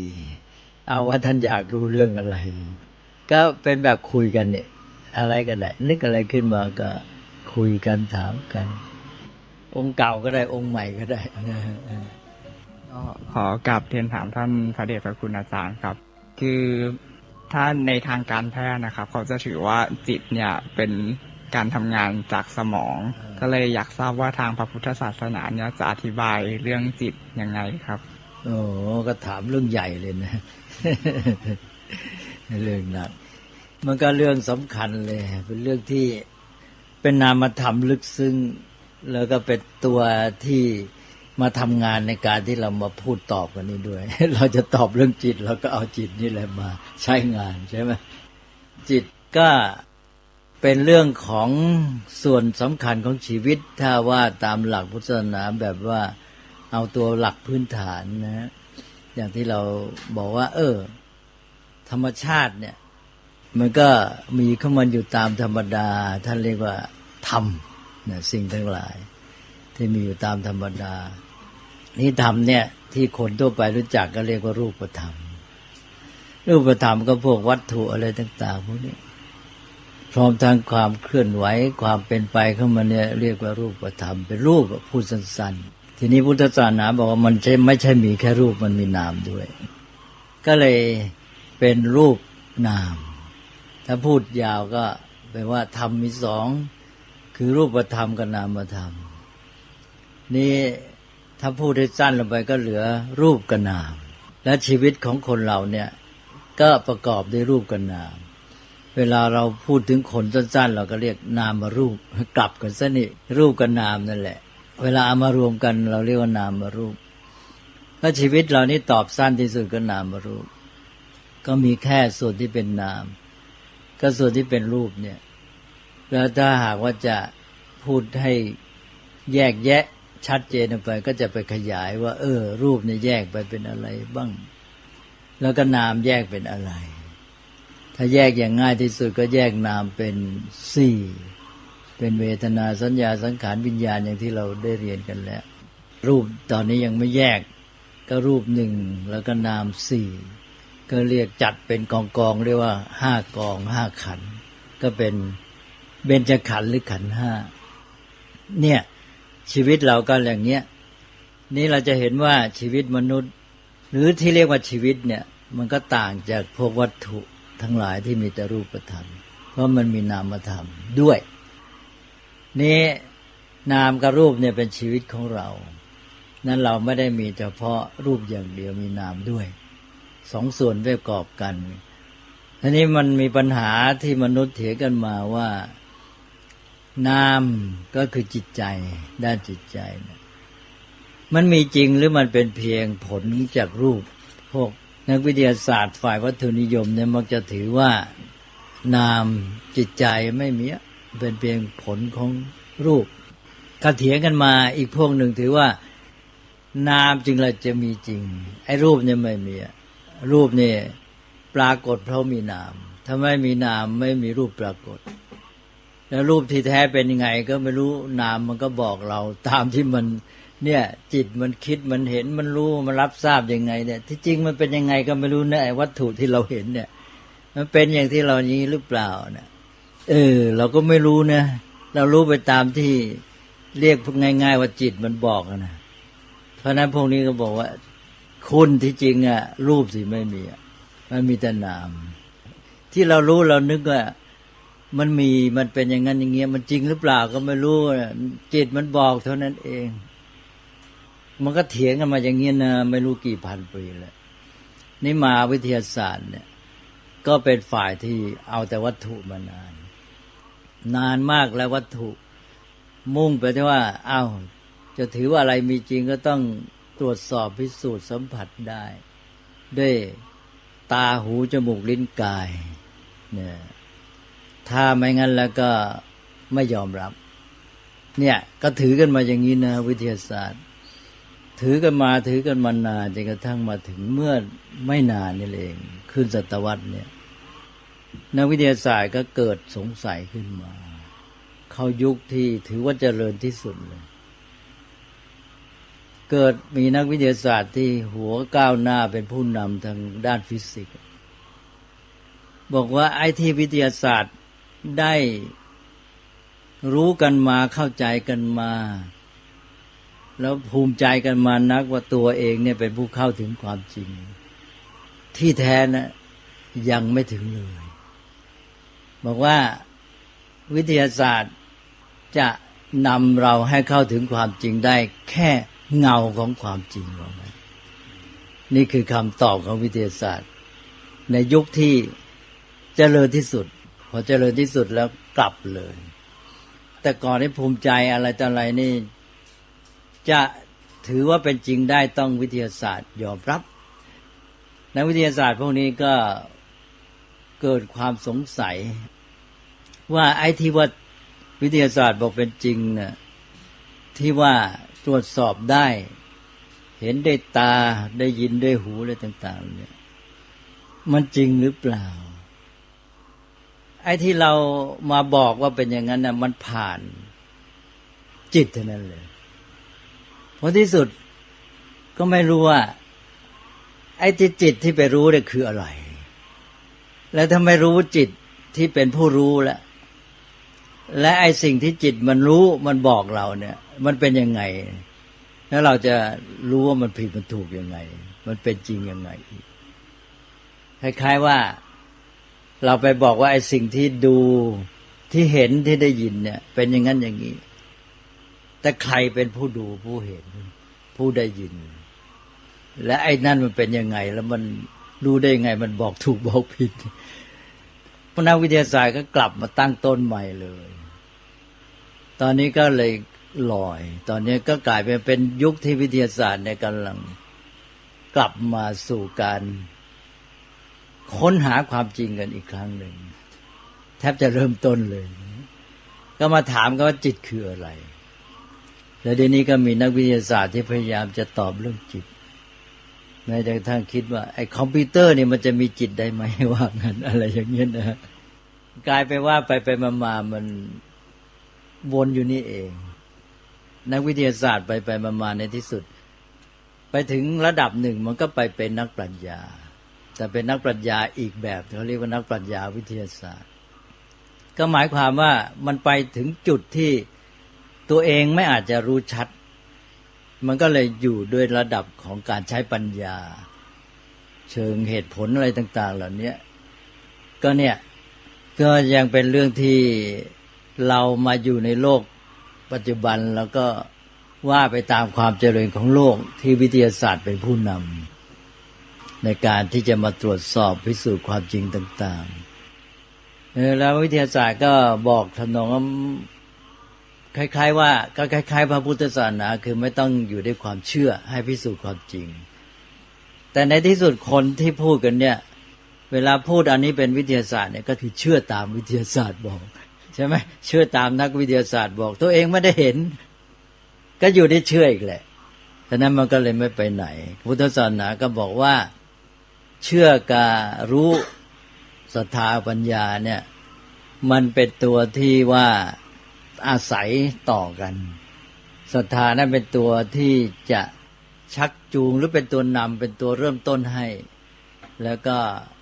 เป็นตัวจับจุดที่จะได้ตรวจสอบศึกษาค้นคว้าไปหาปัญญาความรู้นี่ก็ความรู้อย่างไอ้เรื่องจิตเนี่ยก็ต้องถือแบบเดียวกับวิทยาศาสตร์เป็นวิทยาศาสตร์ถือประจักษ์อันนี้จิตมันก็ต้องประจักษ์กับตัวเองต้องประจักษ์กับตัวมันเองตอนเนี้ยไอ้ที่เราไปประจักษ์รูปก็เห็นด้วยตาเนี่ยเราไปนึกว่านี่เป็นวัตถุเราก็จะประจักษ์แต่วัตถุแต่ที่จริงวัตถุนั้นก็ไม่ประจักษ์จริงเราบอกว่าตาเห็นเรานึกว่าตามันเห็นจริงเปล่าเราเห็นได้ตาเท่านั้นหรือพอเราเห็นจริงๆเนี่ยใครเห็นต้องไปถึงจิตใช่ไหมจิตใจรู้ไอ้ที่รู้เนี่ยรู้ที่จิตใจในทางพุทธศาสนาเนี่ยมีการแยกแยะเรื่องรูปธรรมชัดเลยบอกว่าเอาอย่างตาเห็นเนี่ยเรานึกว่าเห็นอะไรนะเห็นไม้เห็นอะไรเนี่ยนี่มันเป็นความจริงสองชั้นนะพอเราเห็นนี่ท่านบอกว่าเห็นแต่แสงเห็นสีแม้แต่สันฐานรูปทรงกลมเหลี่ยมอะไรต่างๆเนี่ยจิตเป็นผู้บอกก็หมายความว่ามันต้องไปสู่การสรุปของจิตอีกทีจึงออกมาเพราะนั้นรูปแบบนี้ท่านไม่ถือว่าเป็นรูปที่ประจักษ์กลมสี่เหลี่ยมเนี่ยเป็นเรื่องที่จิตเนี่ยเอาจากไอ้ความรู้ขั้นที่หนึ่งที่สัมผัสด้วยทางตาเนี่ยแล้วจิตมันไปประมวลอีกทีหนึ่งแล้วบอกสันฐานว่าเป็นอย่างนั้นเพราะนั้นไอ้ตาเนี่ยมันไม่ได้รู้สันฐานมันรับรู้ได้แค่สีแสงเท่านั้นเองก็รายงานมาลังระบบประสาทแล้วก็ส่งแล้วก็ไอ้จิตนี่จึงประมวลแล้วก็มันจึงสรุปออกมาเป็นรูปร่างเป็นสวดทรงเพราะนั้นกลายไปว่าแค่ตาเนี่ยมันไม่พอมันได้แค่นั้นเองแล้วไอ้ที่จิตมันไปสรุปว่ามันเป็นทรงกลมทรงเหลี่ยมทรงอะไรเงี้ยแล้วมันจริงหรือเปล่าล่ะเนี่ยกลายไปว่าไม่แน่ใจแล้วนักวิทยาศาสตร์ก็บอกไม่แน่ใจแล้วว่าไอ้นี่มันเป็นความจริงตามที่ว่าคือตอนแรกก็ไปหลงว่าเราเห็นด้วยตามันชัดอยู่แล้วนะใช่วัตถุนี้มันเป็นอย่างนั้นอย่างนี้เปล่าไม่รู้จริงว่าที่จริงมันสองชั้นมันรับรู้ด้วยตามาชั้นแล้วจิตมันมาประมวลอีกทีหนึ่งตกลงก็บอกว่าเนี่ยมันกลายไปว่าไอ้ตัวผู้ดูผู้รู้เนี่ยนักวิทยาศาสตร์ไม่รู้เมื่อไม่รู้แล้วมันก็ไม่สามารถเข้าใจความจริงได้ก็เลยเข้าถึงความจริงไม่ได้ตกลงก็ตันตรงนี้ทีนี้ทางพุทธศาสนาจะว่ายังไงก็เราก็มาแยกแยะคือในแง่หนึ่งพุทธศาสนาจะคล้ายกับวิทยาศาสตร์ในแง่ที่ว่าต้องเอาประจักษ์แต่ประจักษ์ในพุทธศาสนายอมรับหมด6ของนักวิทยาศาสตร์เนี่ยรับ5ใช่ไหมตาหูจมูกลิ้นกายก็แค่วัตถุรูปธรรมนี้ทางพุทธศาสนายอมรับจิตด้วยจิตก็ต้องประจักษ์อย่างความโกรธความอะไรเงี้ยความรักอะไรเงี้ยอะไรไปประจักษ์ได้ไหมนอกจากจิต ประจักษ์ไม่ได้ต้องจิตใช่ไหมอันนี้เป็นประจักษ์เลยแล้วมันก็ยังมาทำหน้าที่ที่มาประสานกลายไปว่าในที่สุดที่รับรู้เข้ามาทาง5ทางที่เป็นรูปธรรมเนี่ยต้องมารวมที่จิตหมด แล้วจิตเป็นผู้สรุปอีกทีหนึ่งในที่สุดจิตกลายเป็นตัวรวมที่จะได้ความรู้ที่เรามารู้อะไรแต่อะไรเรามาพูดกันเนี่ยเวลานักวิทยาศาสตร์รู้อะไรแล้วมาสื่อสารคนอื่นเนี่ยมันเป็นการประมวลผลของจิตของตัวเองแล้วมันไม่ได้พูดตรงตามภาวะของรูปธรรมแล้วนั้นถ้าไม่เข้าใจจิตอันนี้มันก็ไปไม่ได้อันนี้มันก็เลยกลายเป็นว่าต้องเข้าใจเรื่องจิตจิตก็ต้องประจักษ์ด้วยนี่ประจักษ์ก็การทำงานของจิตเป็นอย่างไรแล้วทางพุทธศาสนาก็บอกว่าชีวิตเป็นนามรูปก็มีทั้งรูปธรรมและนามธรรมท่านบอกว่าไอ้สองอย่างเนี่ยมันอิงอาศัยซึ่งกันและกันนะไม่แยกกันอยู่อันนี้จะไปบอกว่าวัตถุอย่างเดียวมีหรือรูปอย่างเดียวมีจิตไม่มีเป็นผลจากรูปก็ไม่ใช่หรือว่านามอย่างเดียวมีก็ไม่ใช่แยกกันก็ไม่ใช่อีก ต่างหากกันก็ไม่ใช่อันนี้ไอ้เนี่ยมันเป็นสิ่งที่อาศัยซึ่งกันและกันแต่ท่านถือว่าเป็นสภาวธรรมมันมีอยู่นามธรรมกับรูปธรรมก็ทำงานอาศัยซึ่งกันและกันไปท่านไม่มาถือว่าอันไหนมีอีกอันไม่มีไม่ใช่อย่างนั้นต้องอยู่ด้วยกันต้องอาศัยซึ่งกันและกันก็รวมกันก็เรียกสั้นๆว่านามรูปแล้วก็ถ้าแยกไปก็แยกไปนามก็แยกไปแยกขั้นต้นก็สี่รูปก็เพราะว่าเป็นส่วนที่ว่าไม่ละเอียดซับซ้อนก็เลยพูดกลางๆไว้เพราะเป็นที่อาศัยของนามไว้ก่อนแต่ถ้าจะแยกก็ไปแยกเป็นมหาภูตรูปอุปาทายรูปแล้วจะไปแยกไงก็แยกไปอีกทีตอนนั้นก็นักแยกเหมือนกันพุทธศาสนาก็แยกแยะคือก็เป็นลักษณะอันหนึ่งในแง่ว่าหนึ่งก็คือเอาประจักษ์แต่ของพุทธศาสนาเอาหกไม่เอาห้าสองก็เป็นนักแยกแยะวิเคราะห์ของเขาก็วิเคราะห์แยกแยะเราก็แยกทางนั้นทั้งรูปธรรมนามธรรมแต่ไอ้เรื่องนามธรรมนี่เขาไม่เอาเขาก็เลยไม่ยุ่งในพุทธศาสนานี่ถือว่านามธรรมนี่แหละสำคัญจิตก็เลยแยกแยะเรื่องจิตนี่มากเป็นพิเศษจนกระทั่งการทำงานของจิตมาทำงานเป็นยังไงเป็นขณะเกิดดับยังไงก็เลยมาเอาเรื่องนี้ละเอียดกว่านี้มีความสัมพันธ์ระหว่างจิตกับกายอีกนักวิทยาศาสตร์เมื่อเจริญขึ้นมาว่าตัวเน้นเรื่องวัตถุเรื่องรูปธรรมเนี่ยเขาก็จะศึกษาเป็นเรื่องรูปธรรมหมดเช่นว่าเวลามีอารมณ์ความรู้สึกนี้ขึ้นมา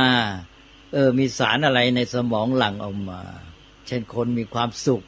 ไปตรวจดูสารเคมีในสมองมีสารนี้ต่อไปเราจะเก่งเนี่ย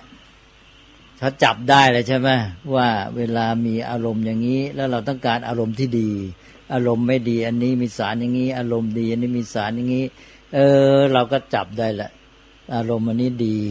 มีความสุขสารนี้ออกมาจำไว้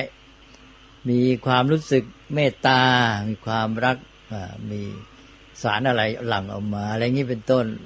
ต่อไปก็เราก็จะปรุงแต่งคนได้ต่อไปเนี่ยเวลาเขาใจไม่สบายเราก็เตรียมสารนี้ไว้ใช่ไหมพอเขามีความทุกข์ใจขุ่นมัวเดือดร้อนวุ่นวายว้าเหวเราก็ฉีดสารนี้ปั๊บแหมมีความสุขยิ้มแฉ่งเลยอะไรอย่างเงี้ยนะมันจะกลายเป็นสารเสพติดแล้วนี่แหละนี่เนี่ยก็นี่แหละครับเนี่ยที่ว่าเนี่ยคือไปเนี่ยมนุษย์พอไปทางวัตถุเกินไปเนี่ยมันหลงมันก็นึกว่ามันจะปรุงแต่งมนุษย์ได้ตามชอบใจทีนี้ว่าเวลาเอาเข้าจริงมันเป็นอย่างนั้นจริงหรือเปล่าความจริงเนี่ยไอ้ที่จริงระบบธรรมชาติที่ว่ามันเป็นความประสานของรูปธรรมนามธรรมเนี่ยมันต้ององค์ประกอบพร้อมบริบูรณ์มันจึงเป็นอย่างนั้นนี้เราเอาไอ้สารอันนี้ไปเนี่ยมันสอดคล้องกับระบบทั้งหมดหรือเปล่าว่าไอ้สารนี้เป็นตัวทำให้เกิดอารมณ์อย่างนั้นจริงหรือว่าเมื่อมนุษย์มีความรู้สึกอย่างนี้มีอารมณ์อย่างนี้แล้วก็สารอย่างนี้มันก็มีเพราะว่ามันเป็นปัจจัยต่อกันระหว่างนามรูปหนึ่งถ้าเราอยู่ได้สารที่เราปรุงแต่งต่อไปเนี่ย มนุษย์ก็จะหนึ่งขึ้นต่อวัตถุนั้นไม่สามารถจะทำตัวให้มีความสุขได้เช่นอย่างนี้จะมีความสุขได้ต้องเอาสารนั้นมาฉีดถ้าไม่ได้ฉีดก็แปลว่าแย่แหละนี่ก็กลายเป็นหนึ่งขึ้นต่อมันแหละขึ้นต่อมันจะเรียกเสพติดหรืออะไรก็แล้วแต่ก็คือหมดอิสรภาพต้องขึ้นต่อมันสองมันมีผลอะไรต่ออีกมันกระบวนการระบบของมันพอเข้าไปแล้วเนี่ยเพราะมันไม่ได้กลมกลืนเป็นไปในระบบของมันเองเนี่ยมันก็ไปเกิดความขัดแย้งเพราะว่าไอ้สภาพที่เป็นจริงมันไม่เป็นมันไปเป็นตัวไอ้ตัวนี้เป็นตัวแปลกปลอมเข้าไปบังคับต่างหากทำให้กระบวนการที่มันไม่เป็นจริงน่ะมันออกอาการนี้เพราะไอ้ตัวนี้สารเนี่ยมันออกมาเวลามีอารมณ์นั้นมันก็เลยไปบังคับให้เกิดอารมณ์นี้ขึ้นมาแต่อารมณ์เนี้ยนะไอ้สารเนี่ยมันไปขัดกับระบบทั้งหมดต่อไปก็อีกนานจึงรู้ว่าเกิดปัญหาขึ้นมามีเรื่องมีความขัดแย้งมีอะไรแต่อะไรออกแปรปรวนทางร่างกายทั้งจิตใจอื่นอีกทีนี้ว่าถ้าเรารู้ว่า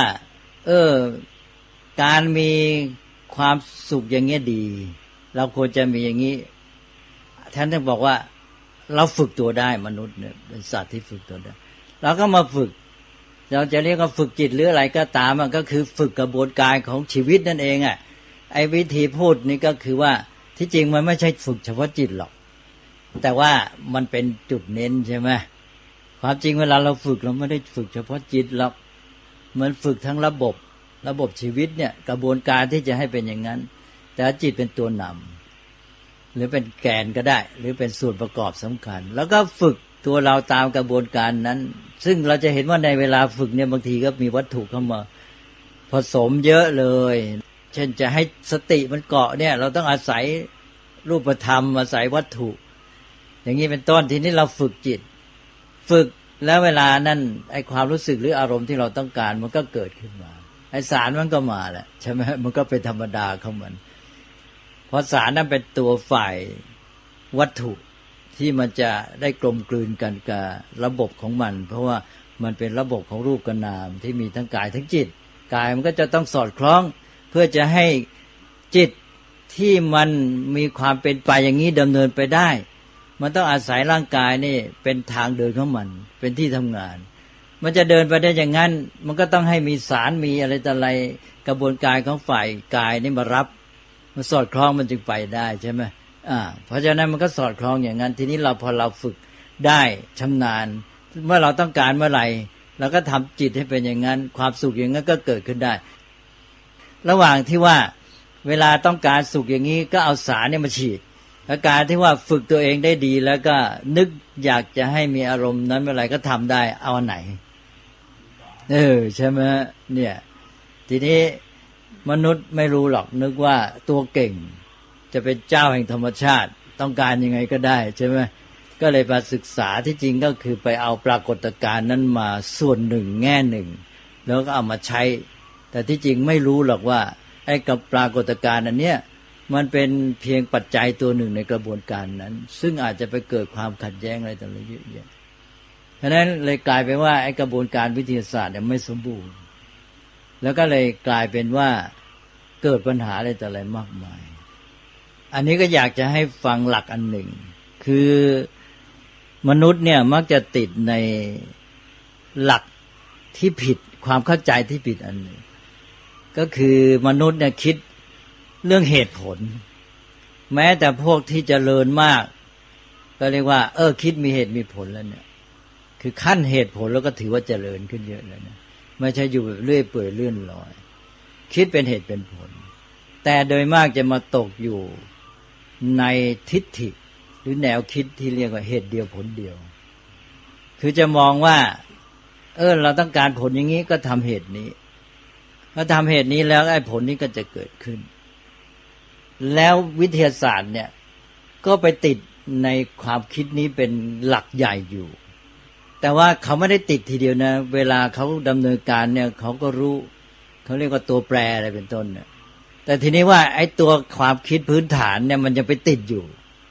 คือไม่ได้เอาไอ้หลักการเนี่ยมาเป็นตัวมองทั้งหมด เวลามองเป็นเหตุการณ์หลักเนี่ยก็จะมองเหตุเดียวผลเดียวเนี่ยแล้วเอาตัวอื่นประกอบก็เลยบางทีไม่ชัดแล้วมันก็ทำให้เกิดปัญหามากนี่พุทธศาสนาเนี่ยถือว่าลัทธิเหตุเดียวผลเดียวเนี่ยผิดท่านเรียกว่าเอกการณวาทลัทธิเหตุเดียวผลเดียวมีเหตุหนึ่งก็เกิดผลอันหนึ่งอ้าวฉันปลูกเมล็ดพืชข้าวก็เกิดข้าวขึ้นมาอ้าวก็เหตุเป็นผลใช่ไหมมนุษย์ทั่วไปก็จะคิดอย่างนี้นึกว่าอย่างนั้นพุทธศาสนาบอกมองให้ดีนะระวังเนี่ยจะผิดนี่แหละพอมนุษย์มองเหตุเดียวผลเดียวเนี่ยทำให้เกิดความพลาดขึ้นมาเช่นอย่างเรื่องของการแพทย์เรื่องของเคมีที่ทำไปทำมาตอนหลังเนี่ยก็ได้ความเข้าใจขึ้นเยอะก็ระมัดระวังเราก็นึกว่าทำอันนี้ขึ้นมาเราต้องการผลอันนี้ผลจะเกิดจากเหตุเราต้องการผลนี้ผลเกิดจากเหตุเหตุของมันคืออะไรค้นให้ได้แล้วเราก็ทำเหตุนั้นแล้วก็จะได้ผลอันนี้นักวิทยาศาสตร์ก็พยายามสืบค้นอันนี้จนกระทั่งทำอะไรต่ออะไรเป็นผลสำเร็จมากมายนี้ปรากฏว่าได้ผลจริงทำอะไรต่ออะไรออกมาได้ผลเป็นยาเป็นอะไรสารเคมีมาใช้ในเรื่องของกระบวนการต่างๆในชีวิตความเป็นอยู่ในการรักษาโรคอะไรต่างๆเนี่ยได้ผลเยอะเลย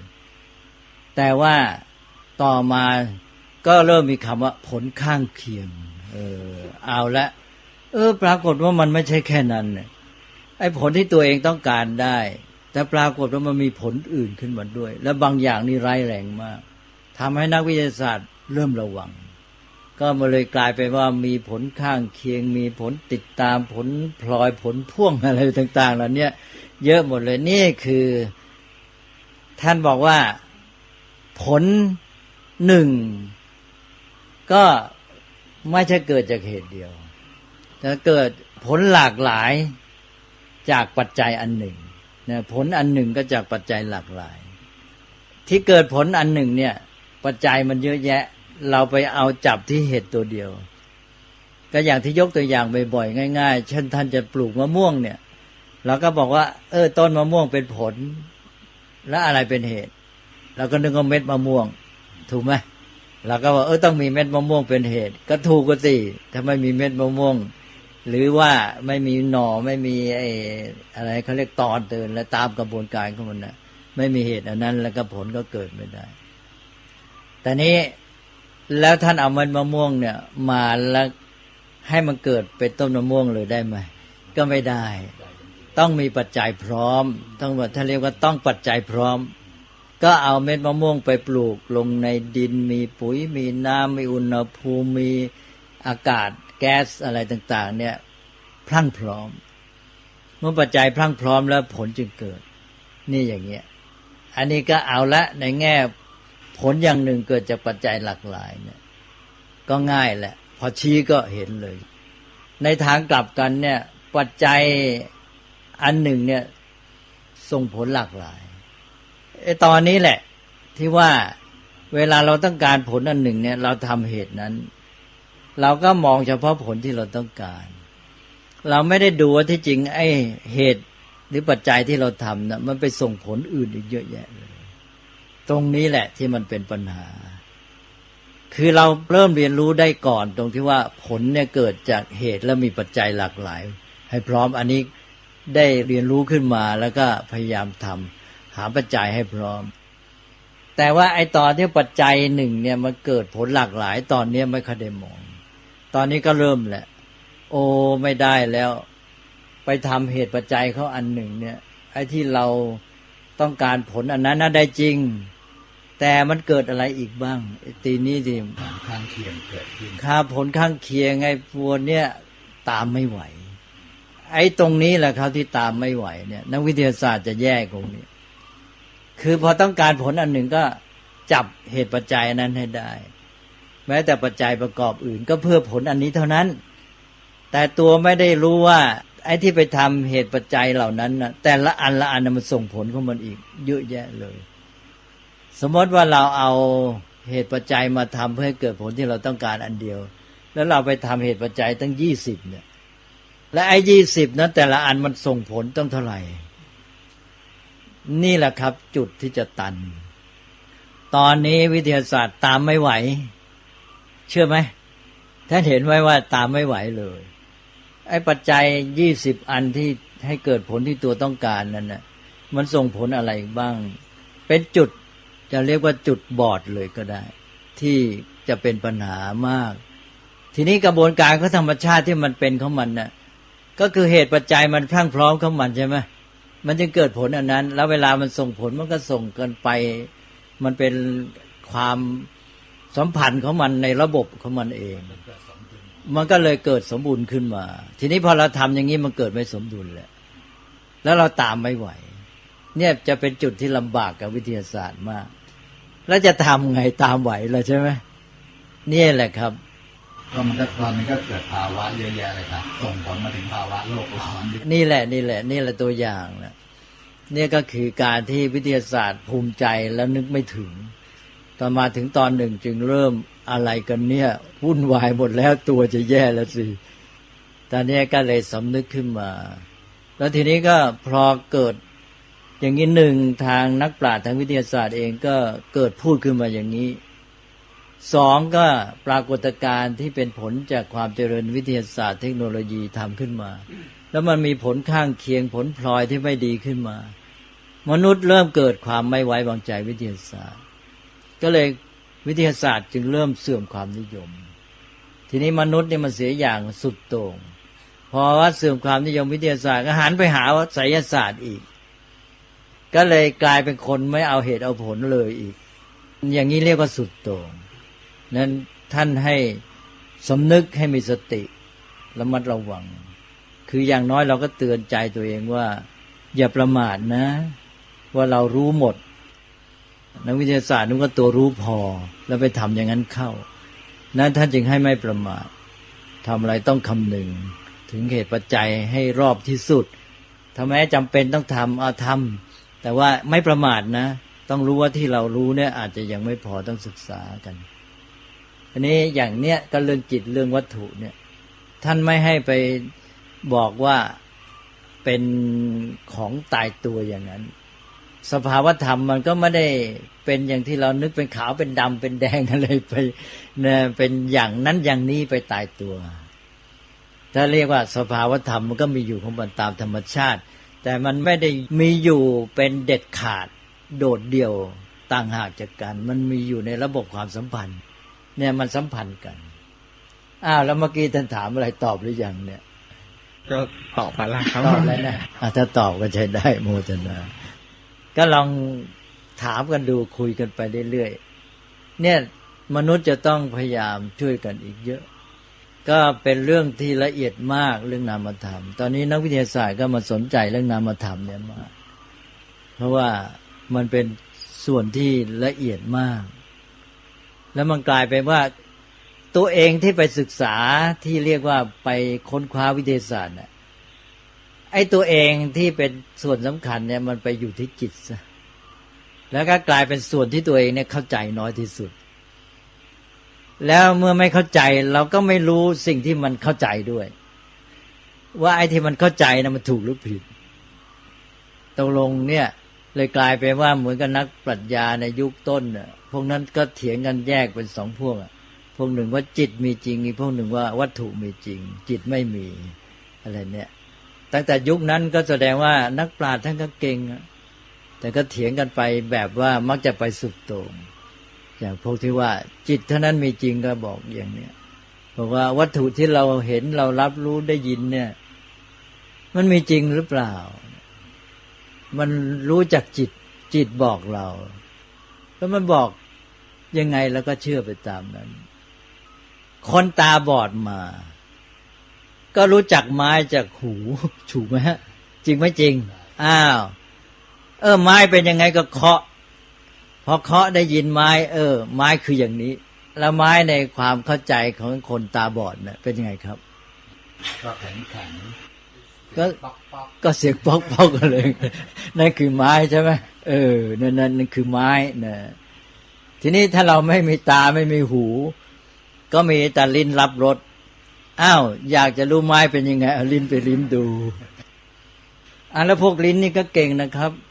ฉันเรียกว่าอินทรีย์ไงอินทรีย์เนี่ยมันรับรู้แล้วถ้าฝึกดีเนี่ยมันจะคมชัดมากอย่างคนสมัยโบราณเนี่ยเช่นอย่างเรื่องว่าเหรียญจริงเหรียญแก้เหรียญแก้เหรียญปลอมอะไรเงี้ย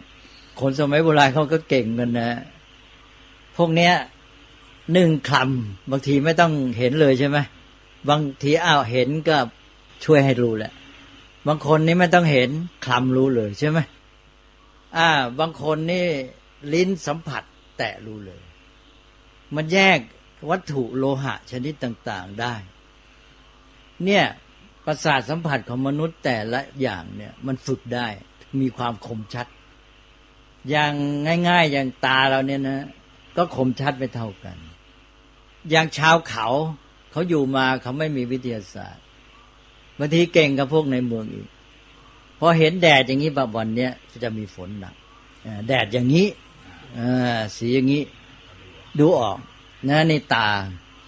ประสาทสัมผัสคมมากแล้วคนในเมืองไปไม่รู้เรื่องเลยหูก็เหมือนกันหูคนตาบอดบางคนนี่ได้ยินรถมาบอกได้เลยว่ารถสายไหนเนี่ยอย่างนี้ใช่ไหมนะหรือรู้ความกระเทือนประสาทสัมผัสเนี่ยมีความสามารถของมันอย่างหมอเหมือนกันหมอสมัยก่อนนี้เก่งเนี่ยพอมองเห็นคนไข้เดินเข้ามาเนี่ยท่าทางลักษณะบอกได้ก่อนขั้นหนึ่งแล้วมีหวังเป็นโรคอย่างนั้นละตานะหรือช่าง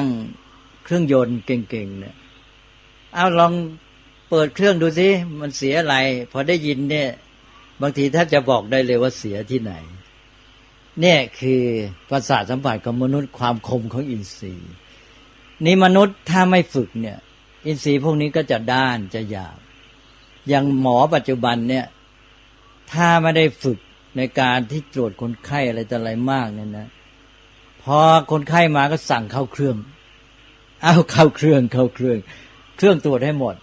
เสร็จแล้วกลายเป็นว่าต่อไปเนี่ยถ้าเกิดไม่มีเครื่องเนี่ยตัวเองตรวจไม่ได้นะแย่เลยถูกไหมเนี่ยนี่แหละครับเพราะฉะนั้นจึงต้องไม่ประมาทแม้จะมีเครื่องมือช่วยเราต้องบอกว่าเครื่องมือเทคโนโลยีนี้มาเสริมความสามารถเราอย่าให้เราขึ้นต่อมันหลักการสำคัญเลย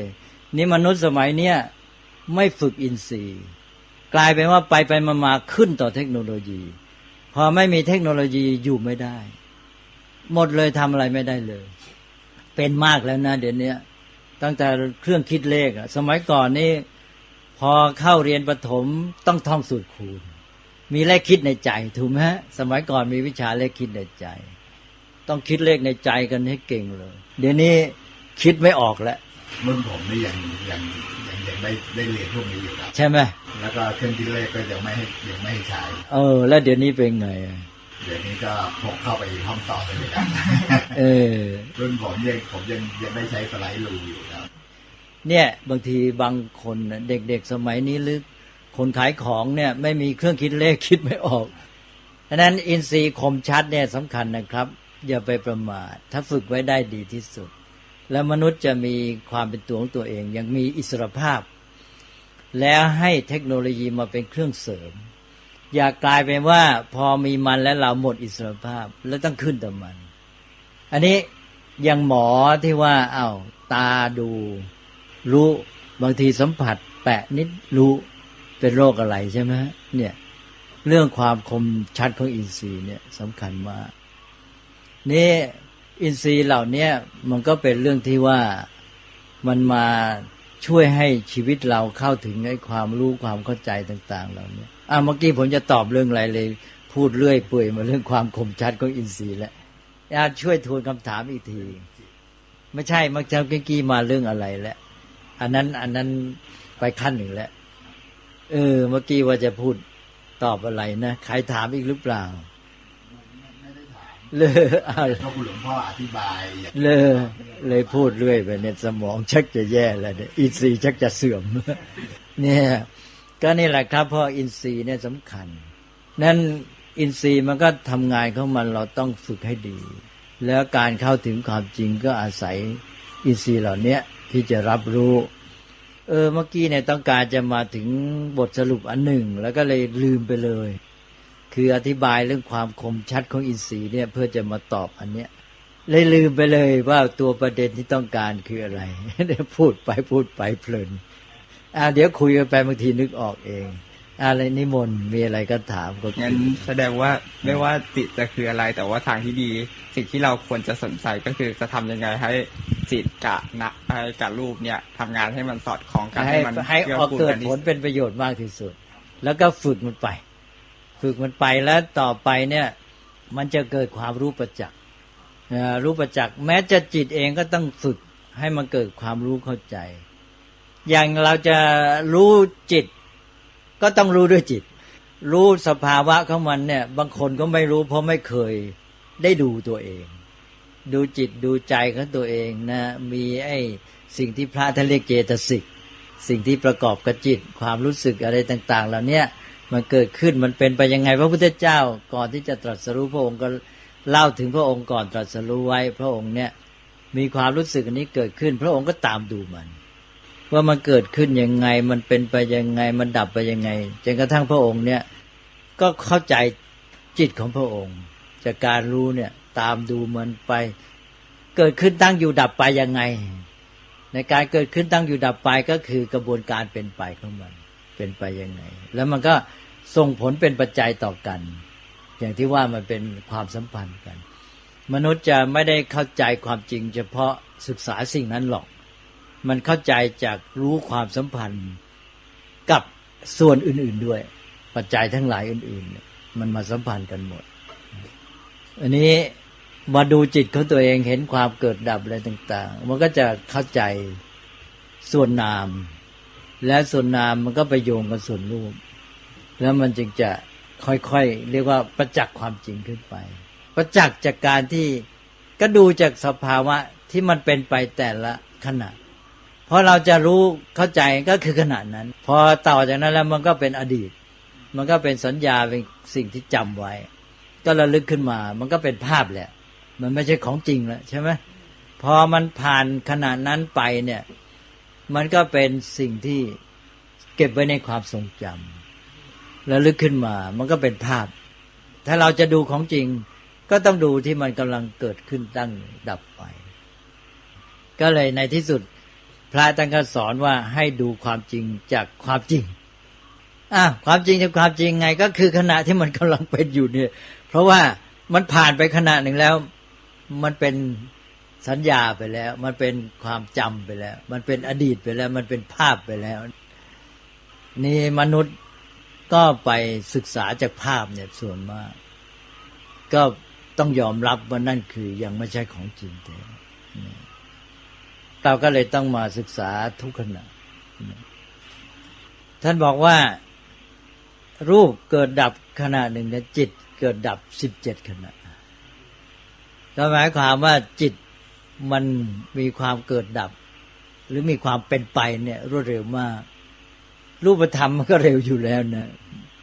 ความเกิดดับของมันดังนั้นมันก็เป็นเรื่องที่ว่าไม่รู้จะใช้ศัพท์อะไรก็เรียกว่าละเอียดอ่อนแต่ว่าเอาในแง่ประโยชน์ในการใช้ก่อนคือหนึ่งก็การรู้ความจริงรู้สภาวะสองก็คือการใช้ประโยชน์หรือทำให้เป็นประโยชน์นี้ยังไงก็ตามตอนนี้ก็คือว่าให้มันเกิดประโยชน์ขึ้นมา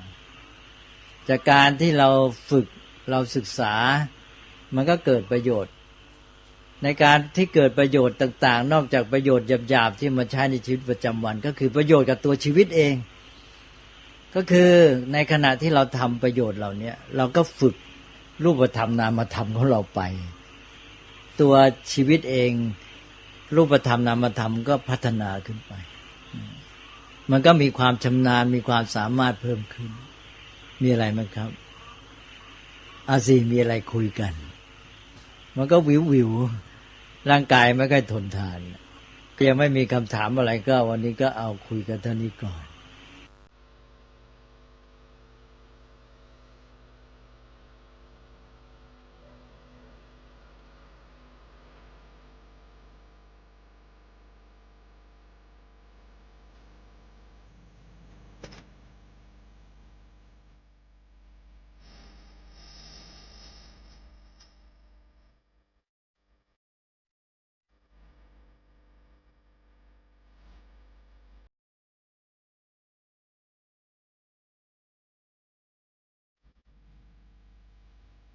งานเผยแผ่เป็นหัวใจสำคัญของพระพุทธศาสนาพระพุทธเจ้าอุบัติขึ้นมาบนเป้าหมายแห่งการเผยแผ่ความดีนำความดีไปแทรกไว้ในจุดที่มีความดีไม่มากค่อยๆเจือจางจนกระทั่งความไม่ดีนั้นหายไปเหลือแต่ความดีหรือมีดีมากกว่าไม่ดี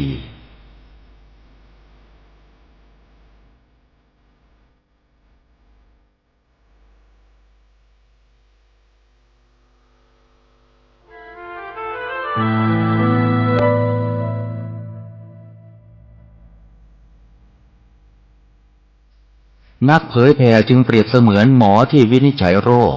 แล้วค่อยๆทดลองยาเมื่อเห็นว่าให้ยาถูกโรคก็คอยดูแลไม่ให้เกิดโรคแทรกซ้อนตามขึ้นมาอีกหมอต้องไวต่อการเรียนรู้เรื่องโรคและวิธีรักษาโรคฉันใด